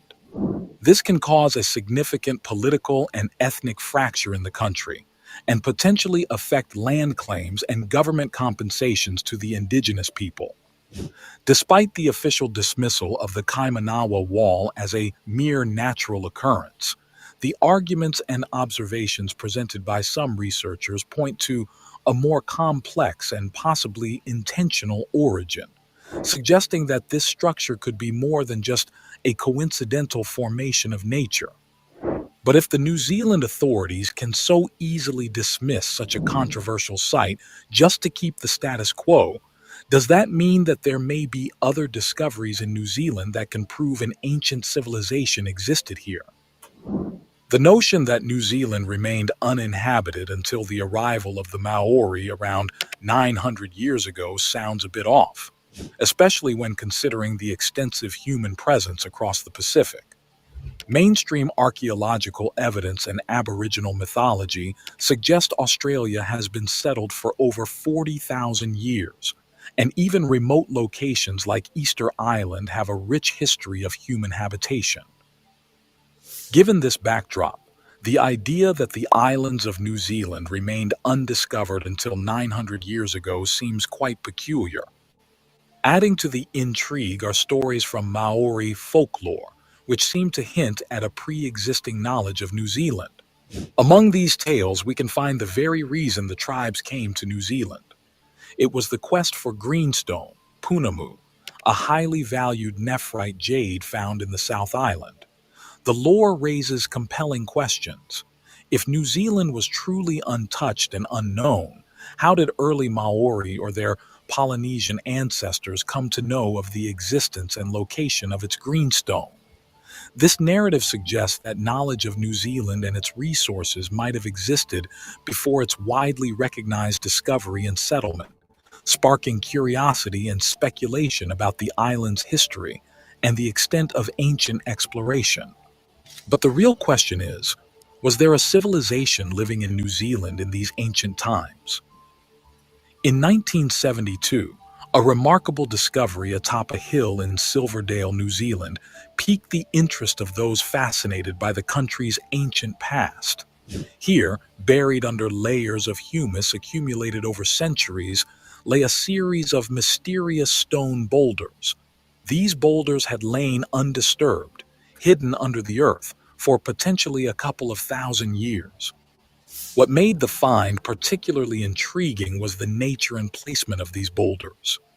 Approximately 10 to 12 of them were located at the peak of a clay hill in Silverdale, a setting where coning boulders could not naturally occur due to the geological composition of the area. This raised immediate questions about their origins, as such boulders typically form over millions of years in sea sediments, starting as small shells that become coated with layers of sand and lime. Their presence on a clay hill, far from their natural incubation environment, suggested a deliberate act. Ancient people, at some point in history, had transported these markers to the hilltop as part of an overland alignment system. Another interesting find was made after the relocation of these massive boulders in 1992 due to the construction of a motorway. It was during this process that features were discovered on the boulders, features unmistakably made by human hands. This was a significant revelation. Further investigations revealed that these boulders lay beneath a layer of tephra ash from the 186 AD eruption of Mount Taupo, indicating that the human-made modifications predated this event. This timeline places the alterations to the boulders over 1,000 years before the recognized arrival of the Maori in New Zealand, suggesting a much older, previously unknown chapter of human activity in the region. Among the modifications are beautifully carved bowls, known as Bulan stones in other parts of the world, particularly Ireland, where they are part of ancient blessing and cursing altars. These bowls were meticulously chipped and carved by hand, a process distinct from any mechanical drilling or boring. Another incredible discovery is the Kangaroa rock carvings, which were tucked away in the vast expanses of the Kangaroa forest, one of the largest plantation forests in the world. Many believe these carvings offer a tantalizing glimpse into an ancient past that may predate known Maori settlements. The exact origins of the Kangaroa rock carvings remain a topic of debate among historians and archaeologists. The detailed craftsmanship evident in the carvings suggests a sophisticated understanding of art and symbolism, raising the possibility that they could be the work of an unknown ancient civilization that inhabited New Zealand's shores long before the arrival of the Maori people. The carvings themselves depict a variety of figures and motifs, some of which bear resemblance to the known iconography of Polynesian cultures, while others seem entirely unique, belonging to no known historical or cultural narrative. Supporting the theory of an unknown ancient civilization are the mysteries surrounding the techniques used to create the carvings. The precision and depth of the carving suggests the use of tools and methods not traditionally associated with the early inhabitants of New Zealand. In the Waipua Forest in Northland, there's another site believed to be part of a pre-Maori civilization, where the ruins of ancient stone structures were found. These ruins had been noted and written about by early Europeans, who wondered about the stone builders who had lived there. The only thing left to the public are these photos taken on the 11th of November 2000. After a 3-year government investigation and excavation, all findings, including stone structures, artifacts, and everything else of note, were sent away to remain hidden under a 75-year restriction, which will last until 2063.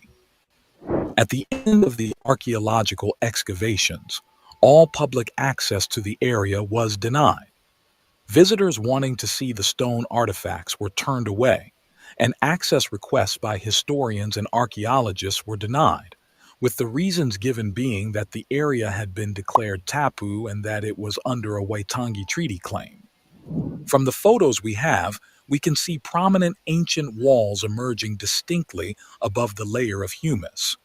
Additionally, there are sequences of boundary stones demarcating specific sections.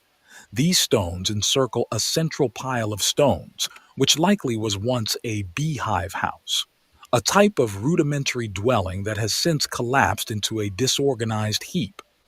This method of constructing stone dome shelters was widely used in megalithic Great Britain and continental Europe, and it appears that New Zealand's pre-Maori stone people adopted the same technique for their homes. Moreover, numerous boulders bearing deep groove marks, likely made using stone tools, can be found throughout the forest. These grooves may have been created during the sharpening and shaping of adzes. Such boulders are plentiful and could possibly serve as some kind of pictorial representation. The significant wear on these carved surfaces suggests they are of considerable antiquity. It's likely that these structures were built thousands of years ago, when the Waipua forest was not yet a forest, but a fertile ground. The Maori themselves state that they don't know who built this ancient stone city. The Waipua Forest Stone City should be a national treasure, if not a worldwide historic place. Yet not only is it being ignored and not protected, but its destruction is actually being encouraged. This leads to the conclusion that the site could be evidence of a prehistoric civilization, which explains why the New Zealand government wants to avoid its existence being acknowledged by the public or the world. There are many other sites all across New Zealand, like the Puketapu Hill and the Waitapu Valley, which have precise stone markings that could serve as an ancient astronomical observatory site, or the Tapapakanga Park, which many feel is another collapsed ancient settlement with beehive-styled stone houses. While the efforts to respect indigenous claims are undeniably crucial, they have, in this instance, led to a paradox where the potential knowledge of New Zealand's ancient past remains ensconced in shadows. This approach not only stifles academic freedom, but also deprives the public and the global community of understanding a possibly transformative chapter in human history. This suppressed chapter could contribute significantly to our understanding of human migration patterns, architectural practices, and societal structures in the prehistoric Pacific. The issue at heart is not merely about access to information, but about acknowledging and integrating the full spectrum of New Zealand's heritage into its national identity and history. The anticipation grows for a more inclusive and comprehensive narrative that honors both New Zealand's indigenous cultures and its mysterious ancient predecessors. Scattered across the vast expanse of China's landscape lies a forgotten piece of our history.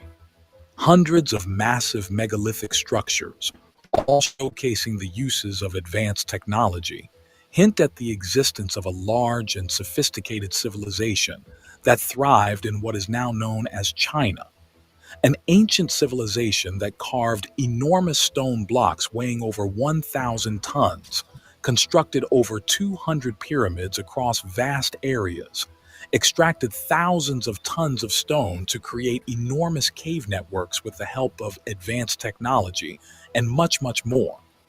This ancient society, replete with sophisticated technology, monumental architecture, and profound knowledge, vanished in the blink of an eye, most likely due to a massive global cataclysmic event.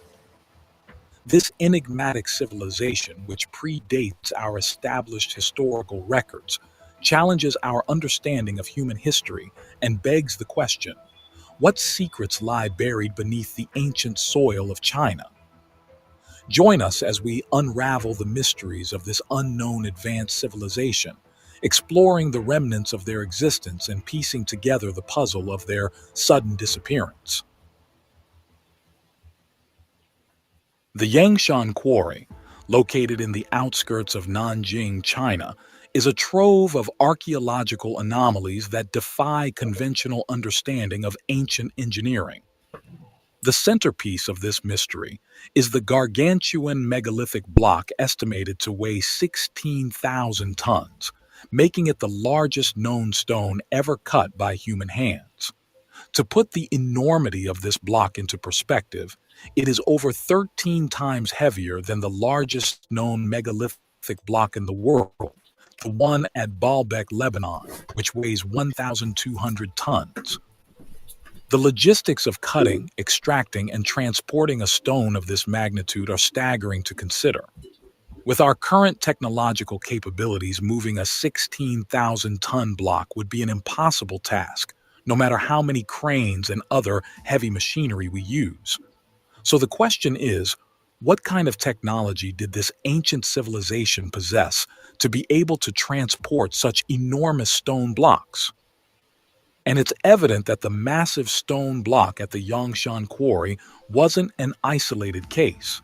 It appears that millions of tons of rock have been displaced already, leaving towering flat walls that defy traditional quarrying practices. This means that indeed whoever operated in this quarry really had the ability and technology to transport the massive blocks that were extracted. But that's not the only mystery. The methods used to cut and shape this giant stone are also a source of significant wonder. There are massive square holes at the bottom of the block, which were probably made to be used when the block was about to be lifted and transported away from the site. The precision and clarity of the quarry marks, along with the planned smooth surfaces present at the site, indicate a level of sophistication that seems far beyond the capabilities of ancient civilizations as we understand them. The presence of straight and precise grooves, along with the sheer size of the block, implies a mastery over stone that was simply impossible for any known ancient civilization of the time.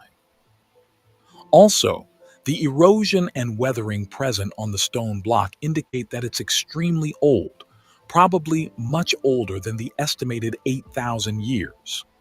It seems as if the entire site was once some kind of complex, as there are other massive structures present there. On one of those structures, we can see perfectly squared cavities carved into the rock, which is a task that would be impossible with simple bronze tools. The precision of the 90-degree angles and the intricate removal of material from these blocks perplex modern researchers. The most shocking feature of the structures was the giant knobs. Ancient megalithic sites adorned with distinctive knobs are found across various parts of the world, suggesting a shared technique or symbolic significance among prehistoric builders. In Peru, particularly in areas like Cusco, there are many megalithic stones with similar knobs. The Giza Plateau in Egypt, home to the famous pyramids, also features megalithic blocks with knob-like protrusions. The Menkaure Pyramid, in particular, showcases this characteristic. Mainstream historians believe these knobs were used for the lifting and positioning of stones, acting as leverage points for ropes. However, judging by the enormous scale of the blocks in Yangshan, it's clear that there was an alternative purpose behind these protrusions. But how is it possible that we can find gigantic, unfinished stone blocks in various parts of the world, all suddenly left in the middle of their extraction processes and untouched for thousands of years? We already mentioned the massive stone blocks at Baalbek, Lebanon. The trilithon are three massive stones that form part of the podium of the Temple of Jupiter. It weighs an estimated 800 tons. The true age of this gigantic megalithic platform remains a mystery to archaeologists, although many believe they are at least 9,000 years old. The ancient Phoenicians, Greeks, and Romans built their structures and temples upon the massive foundation, yet nothing of their construction matches the sheer scale and engineering prowess demonstrated by the Baalbek stones. These colossal blocks were precisely cut and placed with remarkable accuracy, and fitted together perfectly. Adjacent to these, there lies an even larger stone block, known as the Stone of the Pregnant Woman, lying in a nearby quarry. For unknown reasons, the stone was abandoned. The methods used in the transportation and assembly of these stones continue to baffle historians and engineers alike. Curiously, the Yangshan quarry in China has the exact same tool marks that are seen on the massive stones at Baalbek. Similarly, at the ancient city of Petra in Jordan, tool marks that closely resemble those on the Yangshan blocks have been identified. Petra, dating back to as early as 7000 BC, showcases sedimentary rock formations with striations nearly identical to those in Yangshan, despite the different rock types. Comparisons with modern machinery reveal striking similarities in the striations produced by contemporary mining equipment, which suggests a level of sophistication in ancient tooling methods that parallels modern technology. This raises intriguing questions about the capabilities and technologies of ancient civilizations, suggesting that they might have possessed advanced engineering knowledge long before it was previously thought. More abandoned quarries can be found in Egypt, precisely the Aswan quarry, in which we can find this gigantic piece of granite, which measures an impressive 137 feet in length and weighs about 1,170 tons. The surface of this massive granite slab is adorned with smooth, hollowed-out areas, giving the appearance that the granite was scooped out from the obelisk. Another gigantic unfinished block can be found at the Minya Quarry, also known as the Tura Limestone Quarry, which is also in Egypt. The block at Minya remains in situ, partially carved from the limestone bedrock, indicating that the work was abandoned before it could be completed and transported. The sudden cessation of work at these sites hints at a possible cataclysmic event that abruptly ended these monumental projects. The commonality of unfinished work at these sites has led some to theorize that a widespread ancient cataclysm might have caused the sudden abandonment of these monumental construction projects. It appears that these advanced civilizations were abruptly halted in their tracks, leaving behind these massive stone giants as silent witnesses to their erstwhile grandeur and technical prowess. In 1992, a remarkable discovery was made in Xiuning, a small village nestled in the Zhejiang province in eastern China. This area, characterized by its simple farming lifestyle and the picturesque banks of the Ku River, harbored a secret beneath its mountain. The mountain, though not particularly grandiose, held an array of peculiar ponds, many of which were strikingly rectangular, hinting at an unusual origin. These ponds were always filled with water for as long as anyone can remember, and the local farmers regularly used the water from them. With generations of farmers using the mysterious pits without the water ever drying up, the ponds became known locally as the bottomless ponds and were steeped in curiosity that extended beyond the oldest memories of the village elders. The name was well deserved, as the depths of these ponds seemed immeasurable. Generations of villagers had attempted to gauge their depths using long bamboo poles, yet all such efforts proved futile, as the bottom was never felt by anyone. Strangely, there was even fishes of various sizes living in the waters of the ponds. In the summer of 1992, the mystery of these ponds deepened when a villager, during a routine fishing endeavor, caught a fish of extraordinary size, over 30 pounds, from one of these seemingly modest water bodies. This catch was significant not just for its size, but for the questions it raised about the true nature of the pond's depths, where such a large fish could grow and thrive.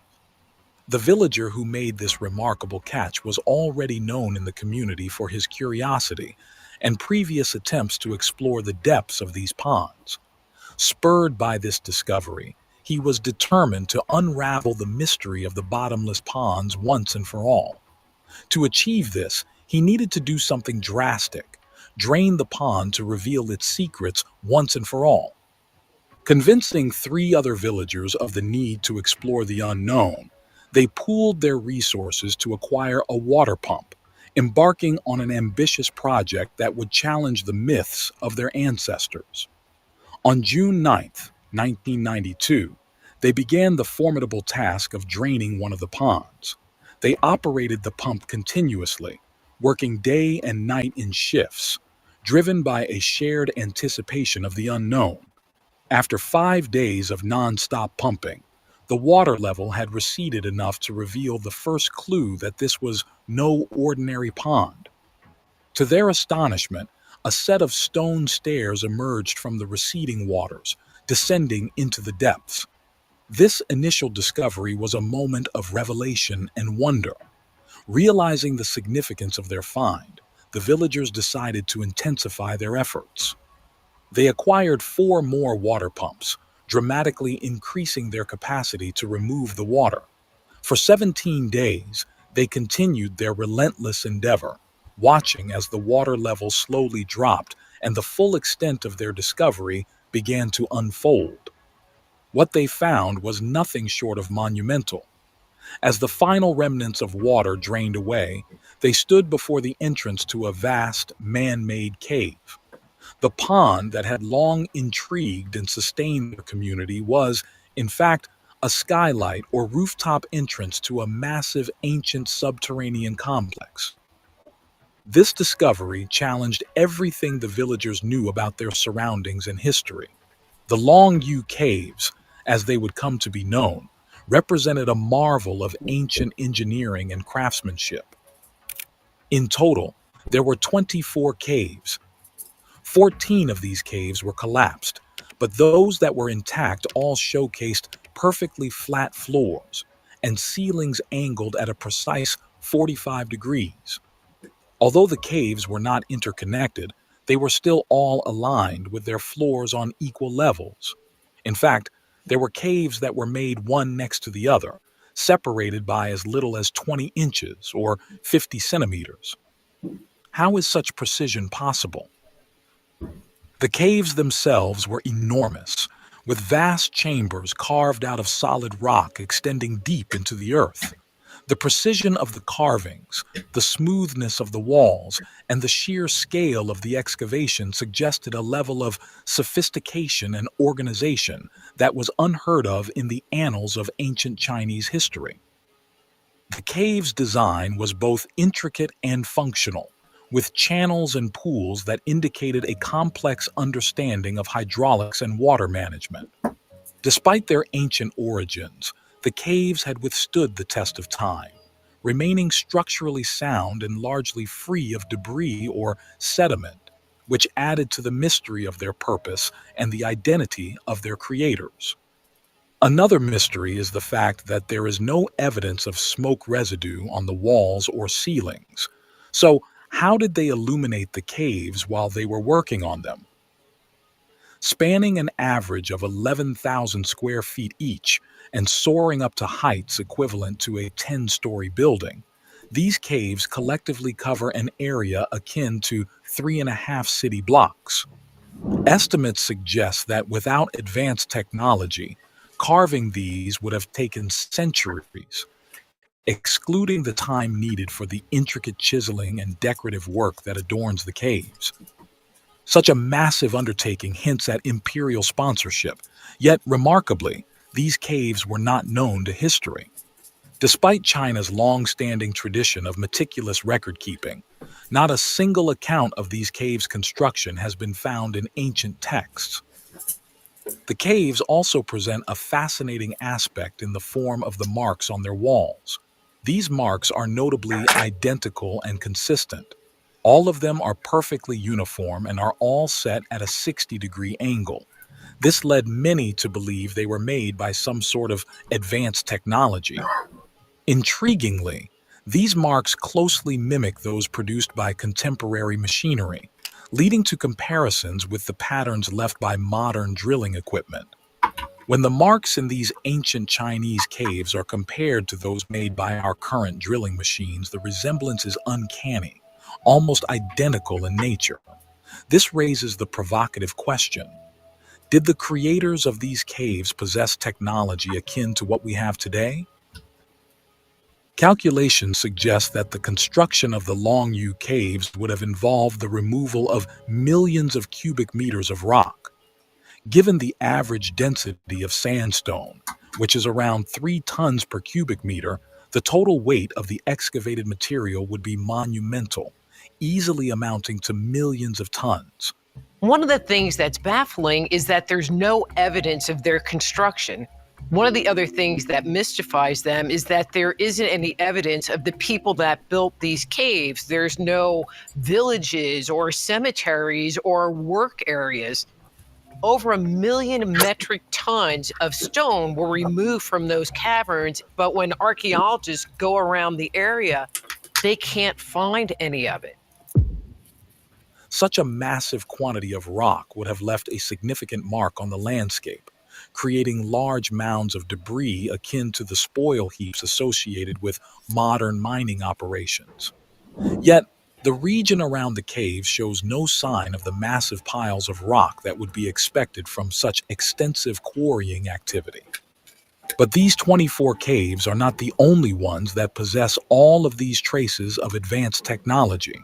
In fact, there are thousands of similar caves all across China. If we go 100 miles north, we can find the Huashan Grottos. Located near the Yellow River, these grottos comprise of 36 caves, each exhibiting a sophistication and precision that echo the bewildering characteristics of the Longyu caves. The grottos are an architectural marvel, with their vast interiors, intricate passageways, and detailed carvings. The sheer size of the excavation project for the Huashan Grottos is staggering. Similar to the Longyu caves, the amount of rock removed to create these spaces is monumental. Yet, just as mysteriously, the debris from this massive excavation is nowhere to be found. Estimations of the total volume of rock removed to form the Huashan Grottos run into millions of cubic meters, a feat that would require a well-organized workforce and a sophisticated understanding of engineering principles. Without advanced technology, carving these would also have taken centuries till they were fully finished. Yet, no historical records or documents have been found that shed light on the construction of these grottos, their purpose, or the civilization that built them. Many parts of these caves are still unexplored. Another place where we can see the strange machine marks is the Haijin City Fortress. Situated atop a lofty Lues slope, this mysterious fortress is cleverly concealed by deep gorges, rendering it almost invisible to the untrained eye. Even local residents have scant knowledge of its historical origins. It was only through the guidance of an 80-year-old local named Hu June that the significance and design of the fortress came to light. His familiarity with the area was key in uncovering the pathways leading to this historic site. Inside the Heijin City Fortress, the land opens up, reminiscent of an ancient ark. The fortress once housed cave dwellings on its flanks. These have since eroded, leaving behind only the plateau and its gate. Upon its discovery, the initial theory proposed by historians was that the local villagers, described as primitive farmers without any means of defense, constructed the fortress as a refuge from bandits. This narrative, however, raises more questions than it answers, particularly regarding the fortress's grand architectural features, notably its 30-foot massive doorway that can be visible from a large distance. The scale and complexity of Haijun City Fortress's construction seem to contradict the idea of it being merely a hideout. Like with the previous caves we discussed, the cave in Haijun is also not formed by nature but carved meticulously from the rock. Judging by the marks, it was most likely carved with the same technology used in the other caves. Another mysterious place is the Guyaju Caves, often referred to as China's largest cliff dwelling.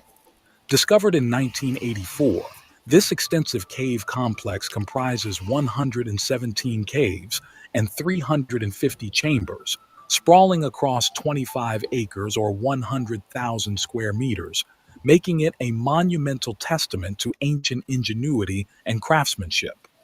Located about 50 miles northwest of Beijing, the Guyaju Caves are hewn from solid granite, a feat that underscores the advanced technical skills and persistent labor of their creators. On the surface of the granite, we can see once again the exact same marks found in other megalithic structures. The mystery deepens with the absence of datable archaeological evidence and the lack of historical records mentioning the site, leaving experts puzzled about the origins, purpose, and the people behind this architectural marvel. The Guyaju Caves resemble a honeycomb of rock-cut chambers, organized into what appears to be two distinct village clusters. The design of these chambers, varying from square and rectangular to circular shapes, with single to multiple rooms across different levels, mirrors the cave dwellings found in regions like Turkey, Italy, and Spain. The presence of doorways, windows, king bed stoves, flues, lampstands, and storage compartments, all carved from stone, illustrates a high level of domestic sophistication. The architectural design also incorporates advanced drainage systems, highlighting the builder's understanding of environmental management and sustainable living.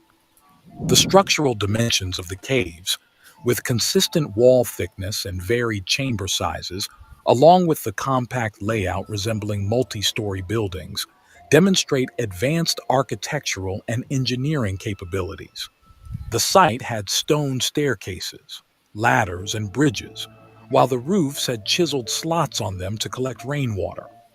The Guantanazzi, or Golden Temple, the largest structure within the complex, is particularly noteworthy.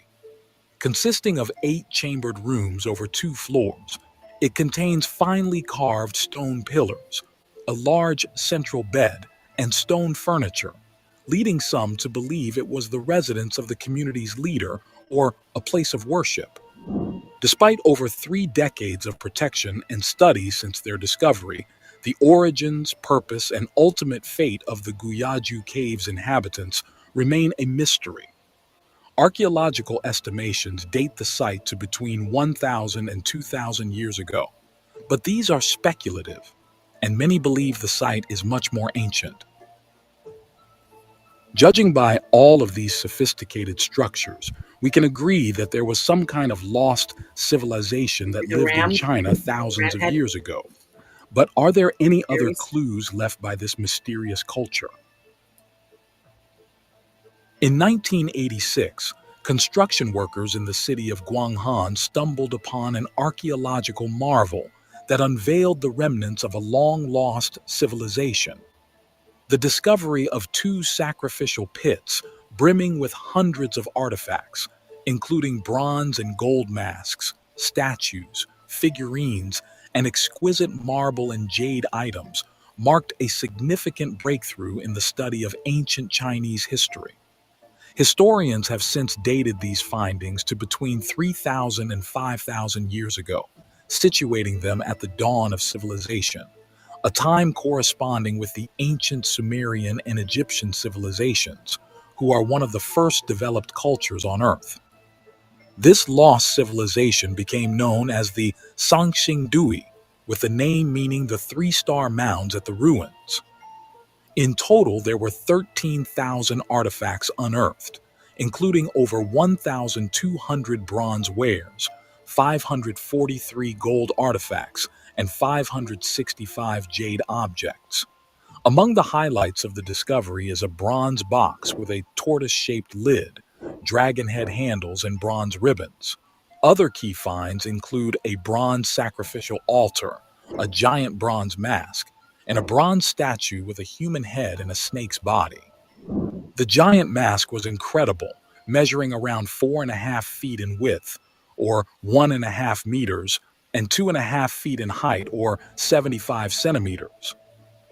Another incredible artifact was this large bronze statue, which is around 9 feet tall, or more than 2.5 meters. In the center of each of the figure's hands, there are cylindrical holes which indicate that it once held something. All of the bronze heads discovered among the relics are particularly striking, characterized by their oversized eyes and ears. Many believe that this civilization didn't even belong to the Chinese culture at all, as the Chinese civilizations never made any artifacts remotely similar to those. All of the mysterious artifacts were very unique and presented a sophisticated artistry. Strangely, many of them were damaged and had burn marks. This means they were either deliberately damaged, burned and then buried, or perhaps were left by a civilization that was destroyed by a cataclysmic event that led to this destruction.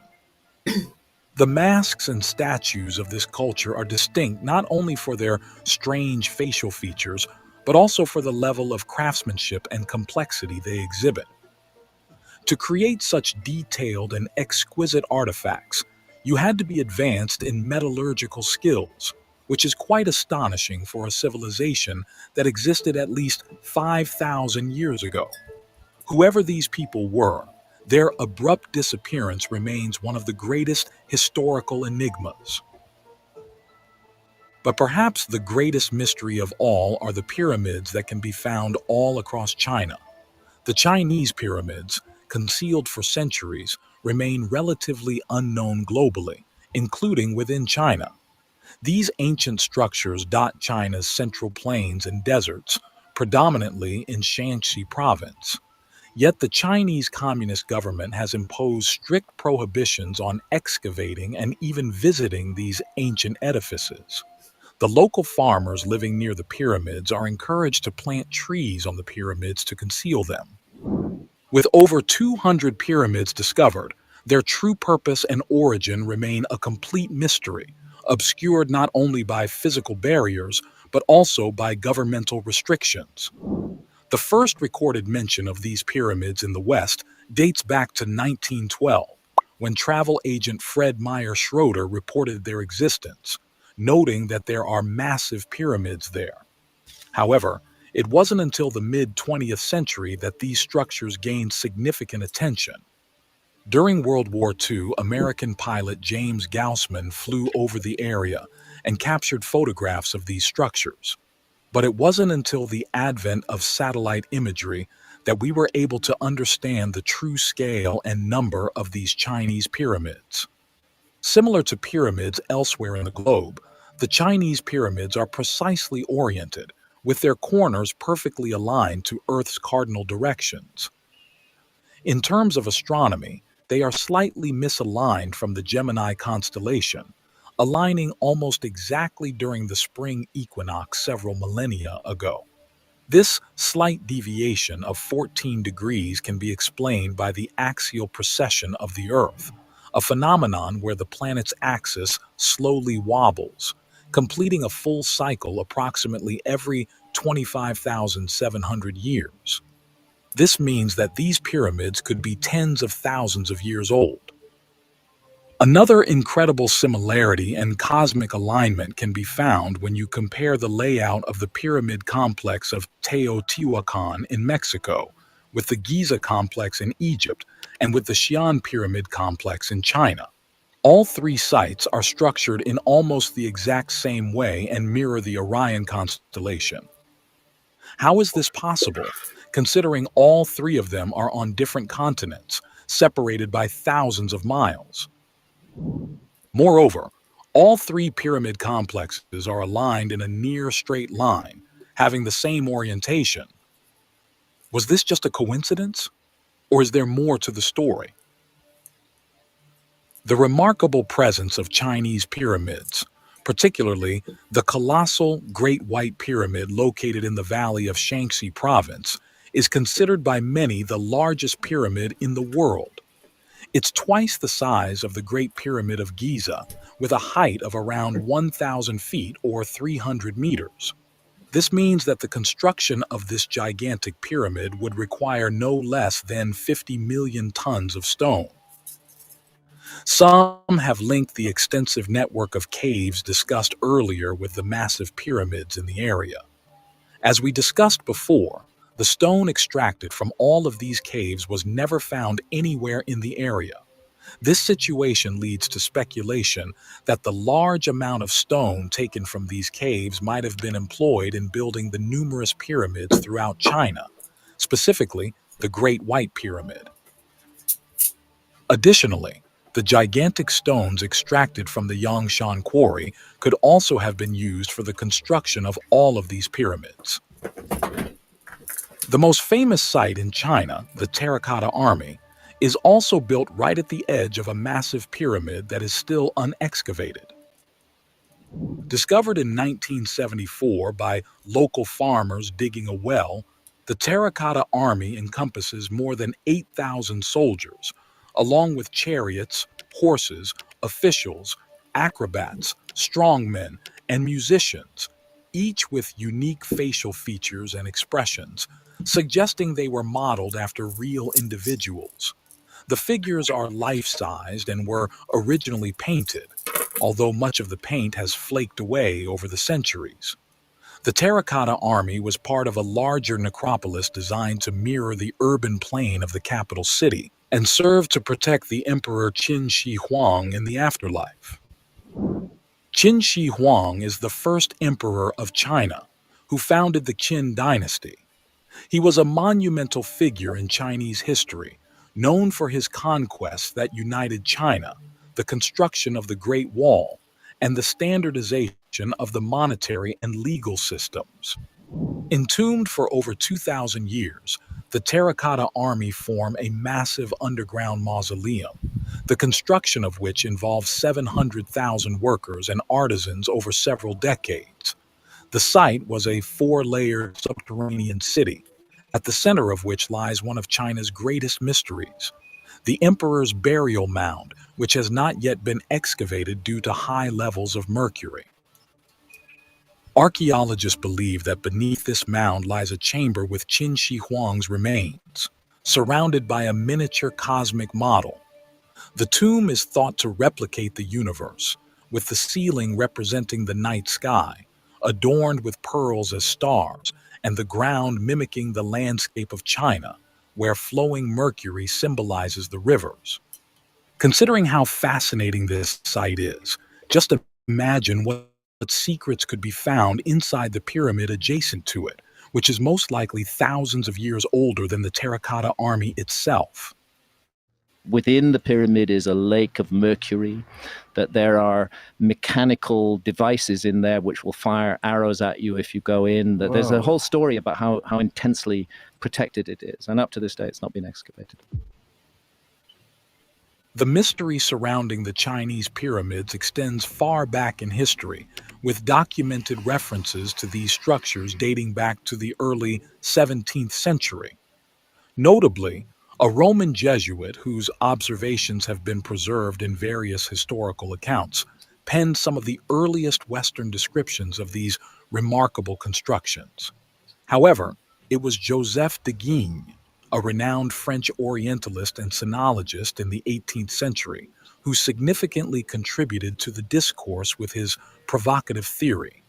In his 1785 publication, An Essay in Which We Prove the Chinese Are an Egyptian Colony, de Guigne posited a direct connection between the Chinese and ancient Egyptians, largely based on the presence of pyramid-like structures in China, along with certain cultural and linguistic similarities, indicating a possible historical link between the two civilizations. But the architectural features of these structures do not resemble just the pyramids in Egypt, but those in South America. There's an interesting site known as the Guanlin Temple, located near Luoyang in the Henan province. This site is steeped in history and reverence, primarily known as the Tomb and Memorial Complex for Guan Yu, a famous general in Chinese folklore and history.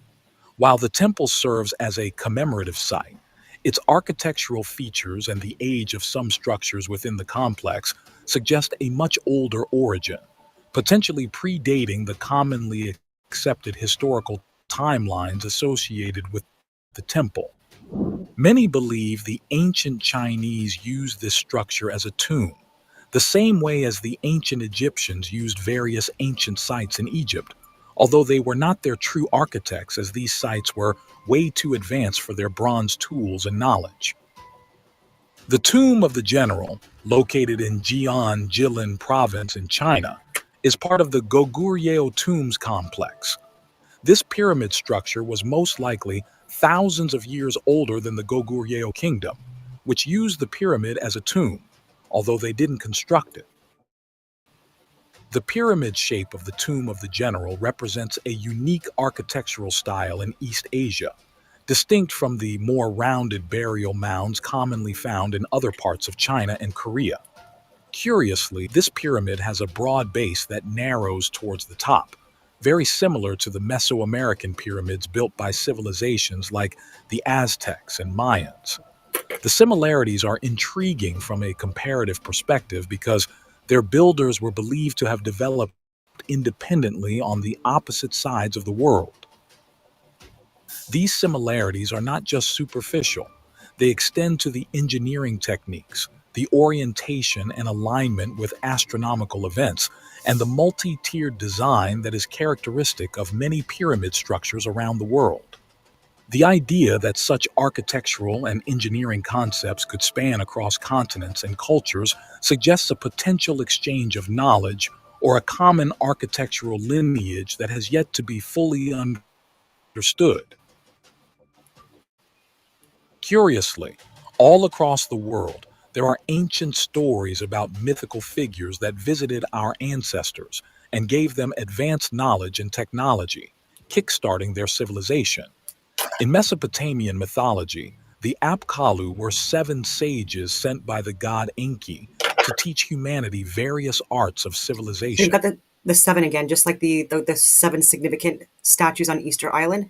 I think it represents possibly the seven wandering original stars, wandering planets, luminaries, days of the week, colors of the rainbow, chakras or energy systems in the body, etc., etc. Including writing, law, temple building, and agriculture. In Mesoamerican cultures, particularly among the Aztecs and Toltecs, there's Quetzalcoatl, a provider of agricultural knowledge who taught the ancient people the use of metalwork, the calendar, and the cultivation of maize. In Egyptian mythology, there was Thoth, a deity who gave the Egyptians writing in the form of hieroglyphics, together with various other advanced knowledge, boosting their civilization significantly. Many researchers, like Graham Hancock, believe these beings were survivors of an ancient cataclysm that destroyed the advanced civilization. So my theories are, if you look at, I'll probably share a video again. I shared it just the other day. And there's also one on decoding the matrix, mind, consciousness, and the hidden truth, where it talks about the left and right hemispheres of the brain. And one of the hemispheres being represented by earthly animals or beasts, for example, like the ram or the bull or the goat for that matter. And then with the higher levels of consciousness, accessing that would be represented oftentimes by birds because they're higher in the sky. They're more enlightened, as people were led to believe, and that's why I think you see those representations in these ancient symbols. That constructed all of these massive megalithic monuments across the globe. These survivors then spread across the world and gave knowledge to the primitive hunter-gatherer societies. Interestingly, in Chinese mythology, we can find a similar figure. The Yellow Emperor, Wang Di, is a mythic figure in Chinese history that is often regarded as the progenitor of Chinese civilization. His contributions to the fabric of Chinese culture are immense, ranging from the creation of traditional Chinese medicine, including acupuncture, to the introduction of wooden houses, the bow and arrow, bronze coins, and a written language. The knowledge and technologies he gave to the ancient people were so immense that he became known as the founder of Chinese civilization. Comparing the Yellow Emperor with other civilizational bringers all across the world, one can discern a pattern where these figures are often credited with introducing critical advancements to society. All of this would essentially mean that the advanced megastructures found all across China were the works of a far more ancient civilization, a civilization lost to time and missing from our history books. One of the more controversial discoveries in China are the so-called Baigong pipes. The enigma of Mount Baigong's mysterious pipes remains one of the unresolved mysteries of the past decade. In 1996, a research expedition found around 24 pipes with diameters ranging from 1 to 50 inches, or 2 to 40 centimeters, embedded in the rock formations, suggesting an intricate man-made structure. These perplexing objects have sparked widespread media attention but have yet to be scrutinized by rigorous scientific study. Theories about their origins are abundant and varied, with suggestions ranging from an ancient water system to an advanced lake drainage mechanism. Chemical analysis of the pipes indicated a high content of iron oxide, alongside significant amounts of silicon dioxide and calcium oxide. Remarkably, the artifacts were estimated to be over 5,000 years old, predating the known advent of iron smelting in China. Public information about the Baigong pipes emerged in June 2002 when a Chinese newspaper published an article claiming the discovery could challenge the entire narrative of human history. Following this, other publications sensationalized the pipes as remnants of technologically advanced structures, captivating public interest. During a search for dinosaur fossils near Mount Baigong, a group of American scientists encountered several caves containing more peculiar objects. Among these were two rusty iron pipes, each about 40 centimeters, approximately 16 inches, in diameter. One pipe seemed to stretch from the mountain's peak into the cave, while the other descended from the cave's floor, suggesting they were part of an ancient system or mechanism. Of the three caves identified, two had collapsed, obscuring their contents.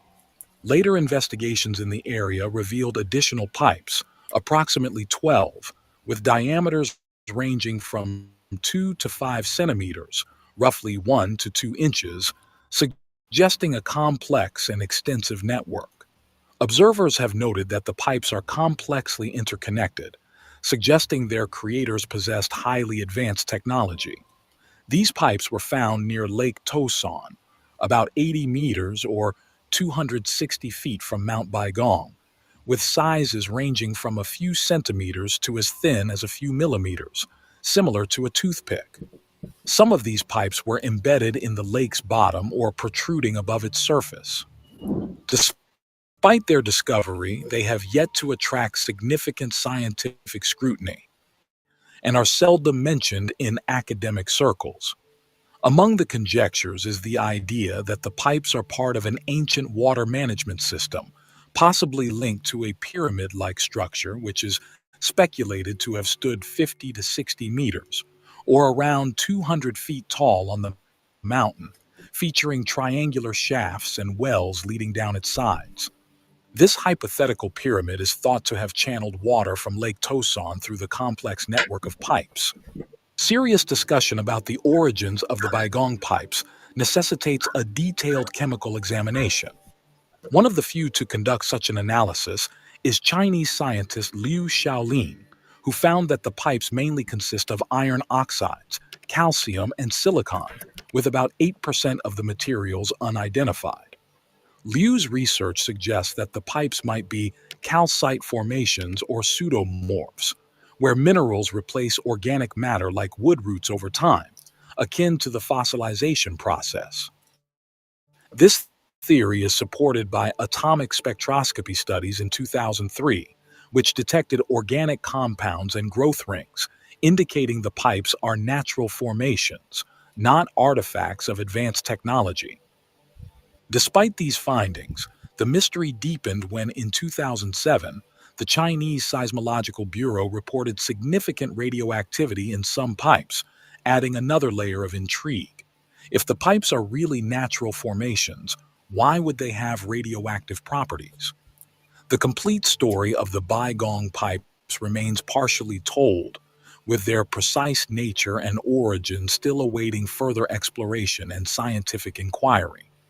Although it's most likely that the so-called pipes are actually just natural formations, created by ancient trees that fell down and were calcified and fossilized, we still know for certain that the Yangshan quarry with its gigantic stone block, the cave networks carved with advanced technology, and all the hundreds of pyramids scattered across China are all man-made constructions.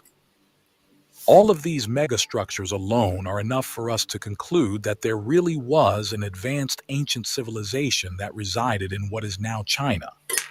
Who this civilization was still remains a mystery. If you want to dive into a journey of advanced lost technology and sophisticated megastructures, you can watch our 2-hour documentary on the pre-Egyptian artifacts and technologies, in which we explore several sites and pieces that we believe were built by a civilization far more sophisticated than the dynastic Egyptians. The link is in the top pinned comment.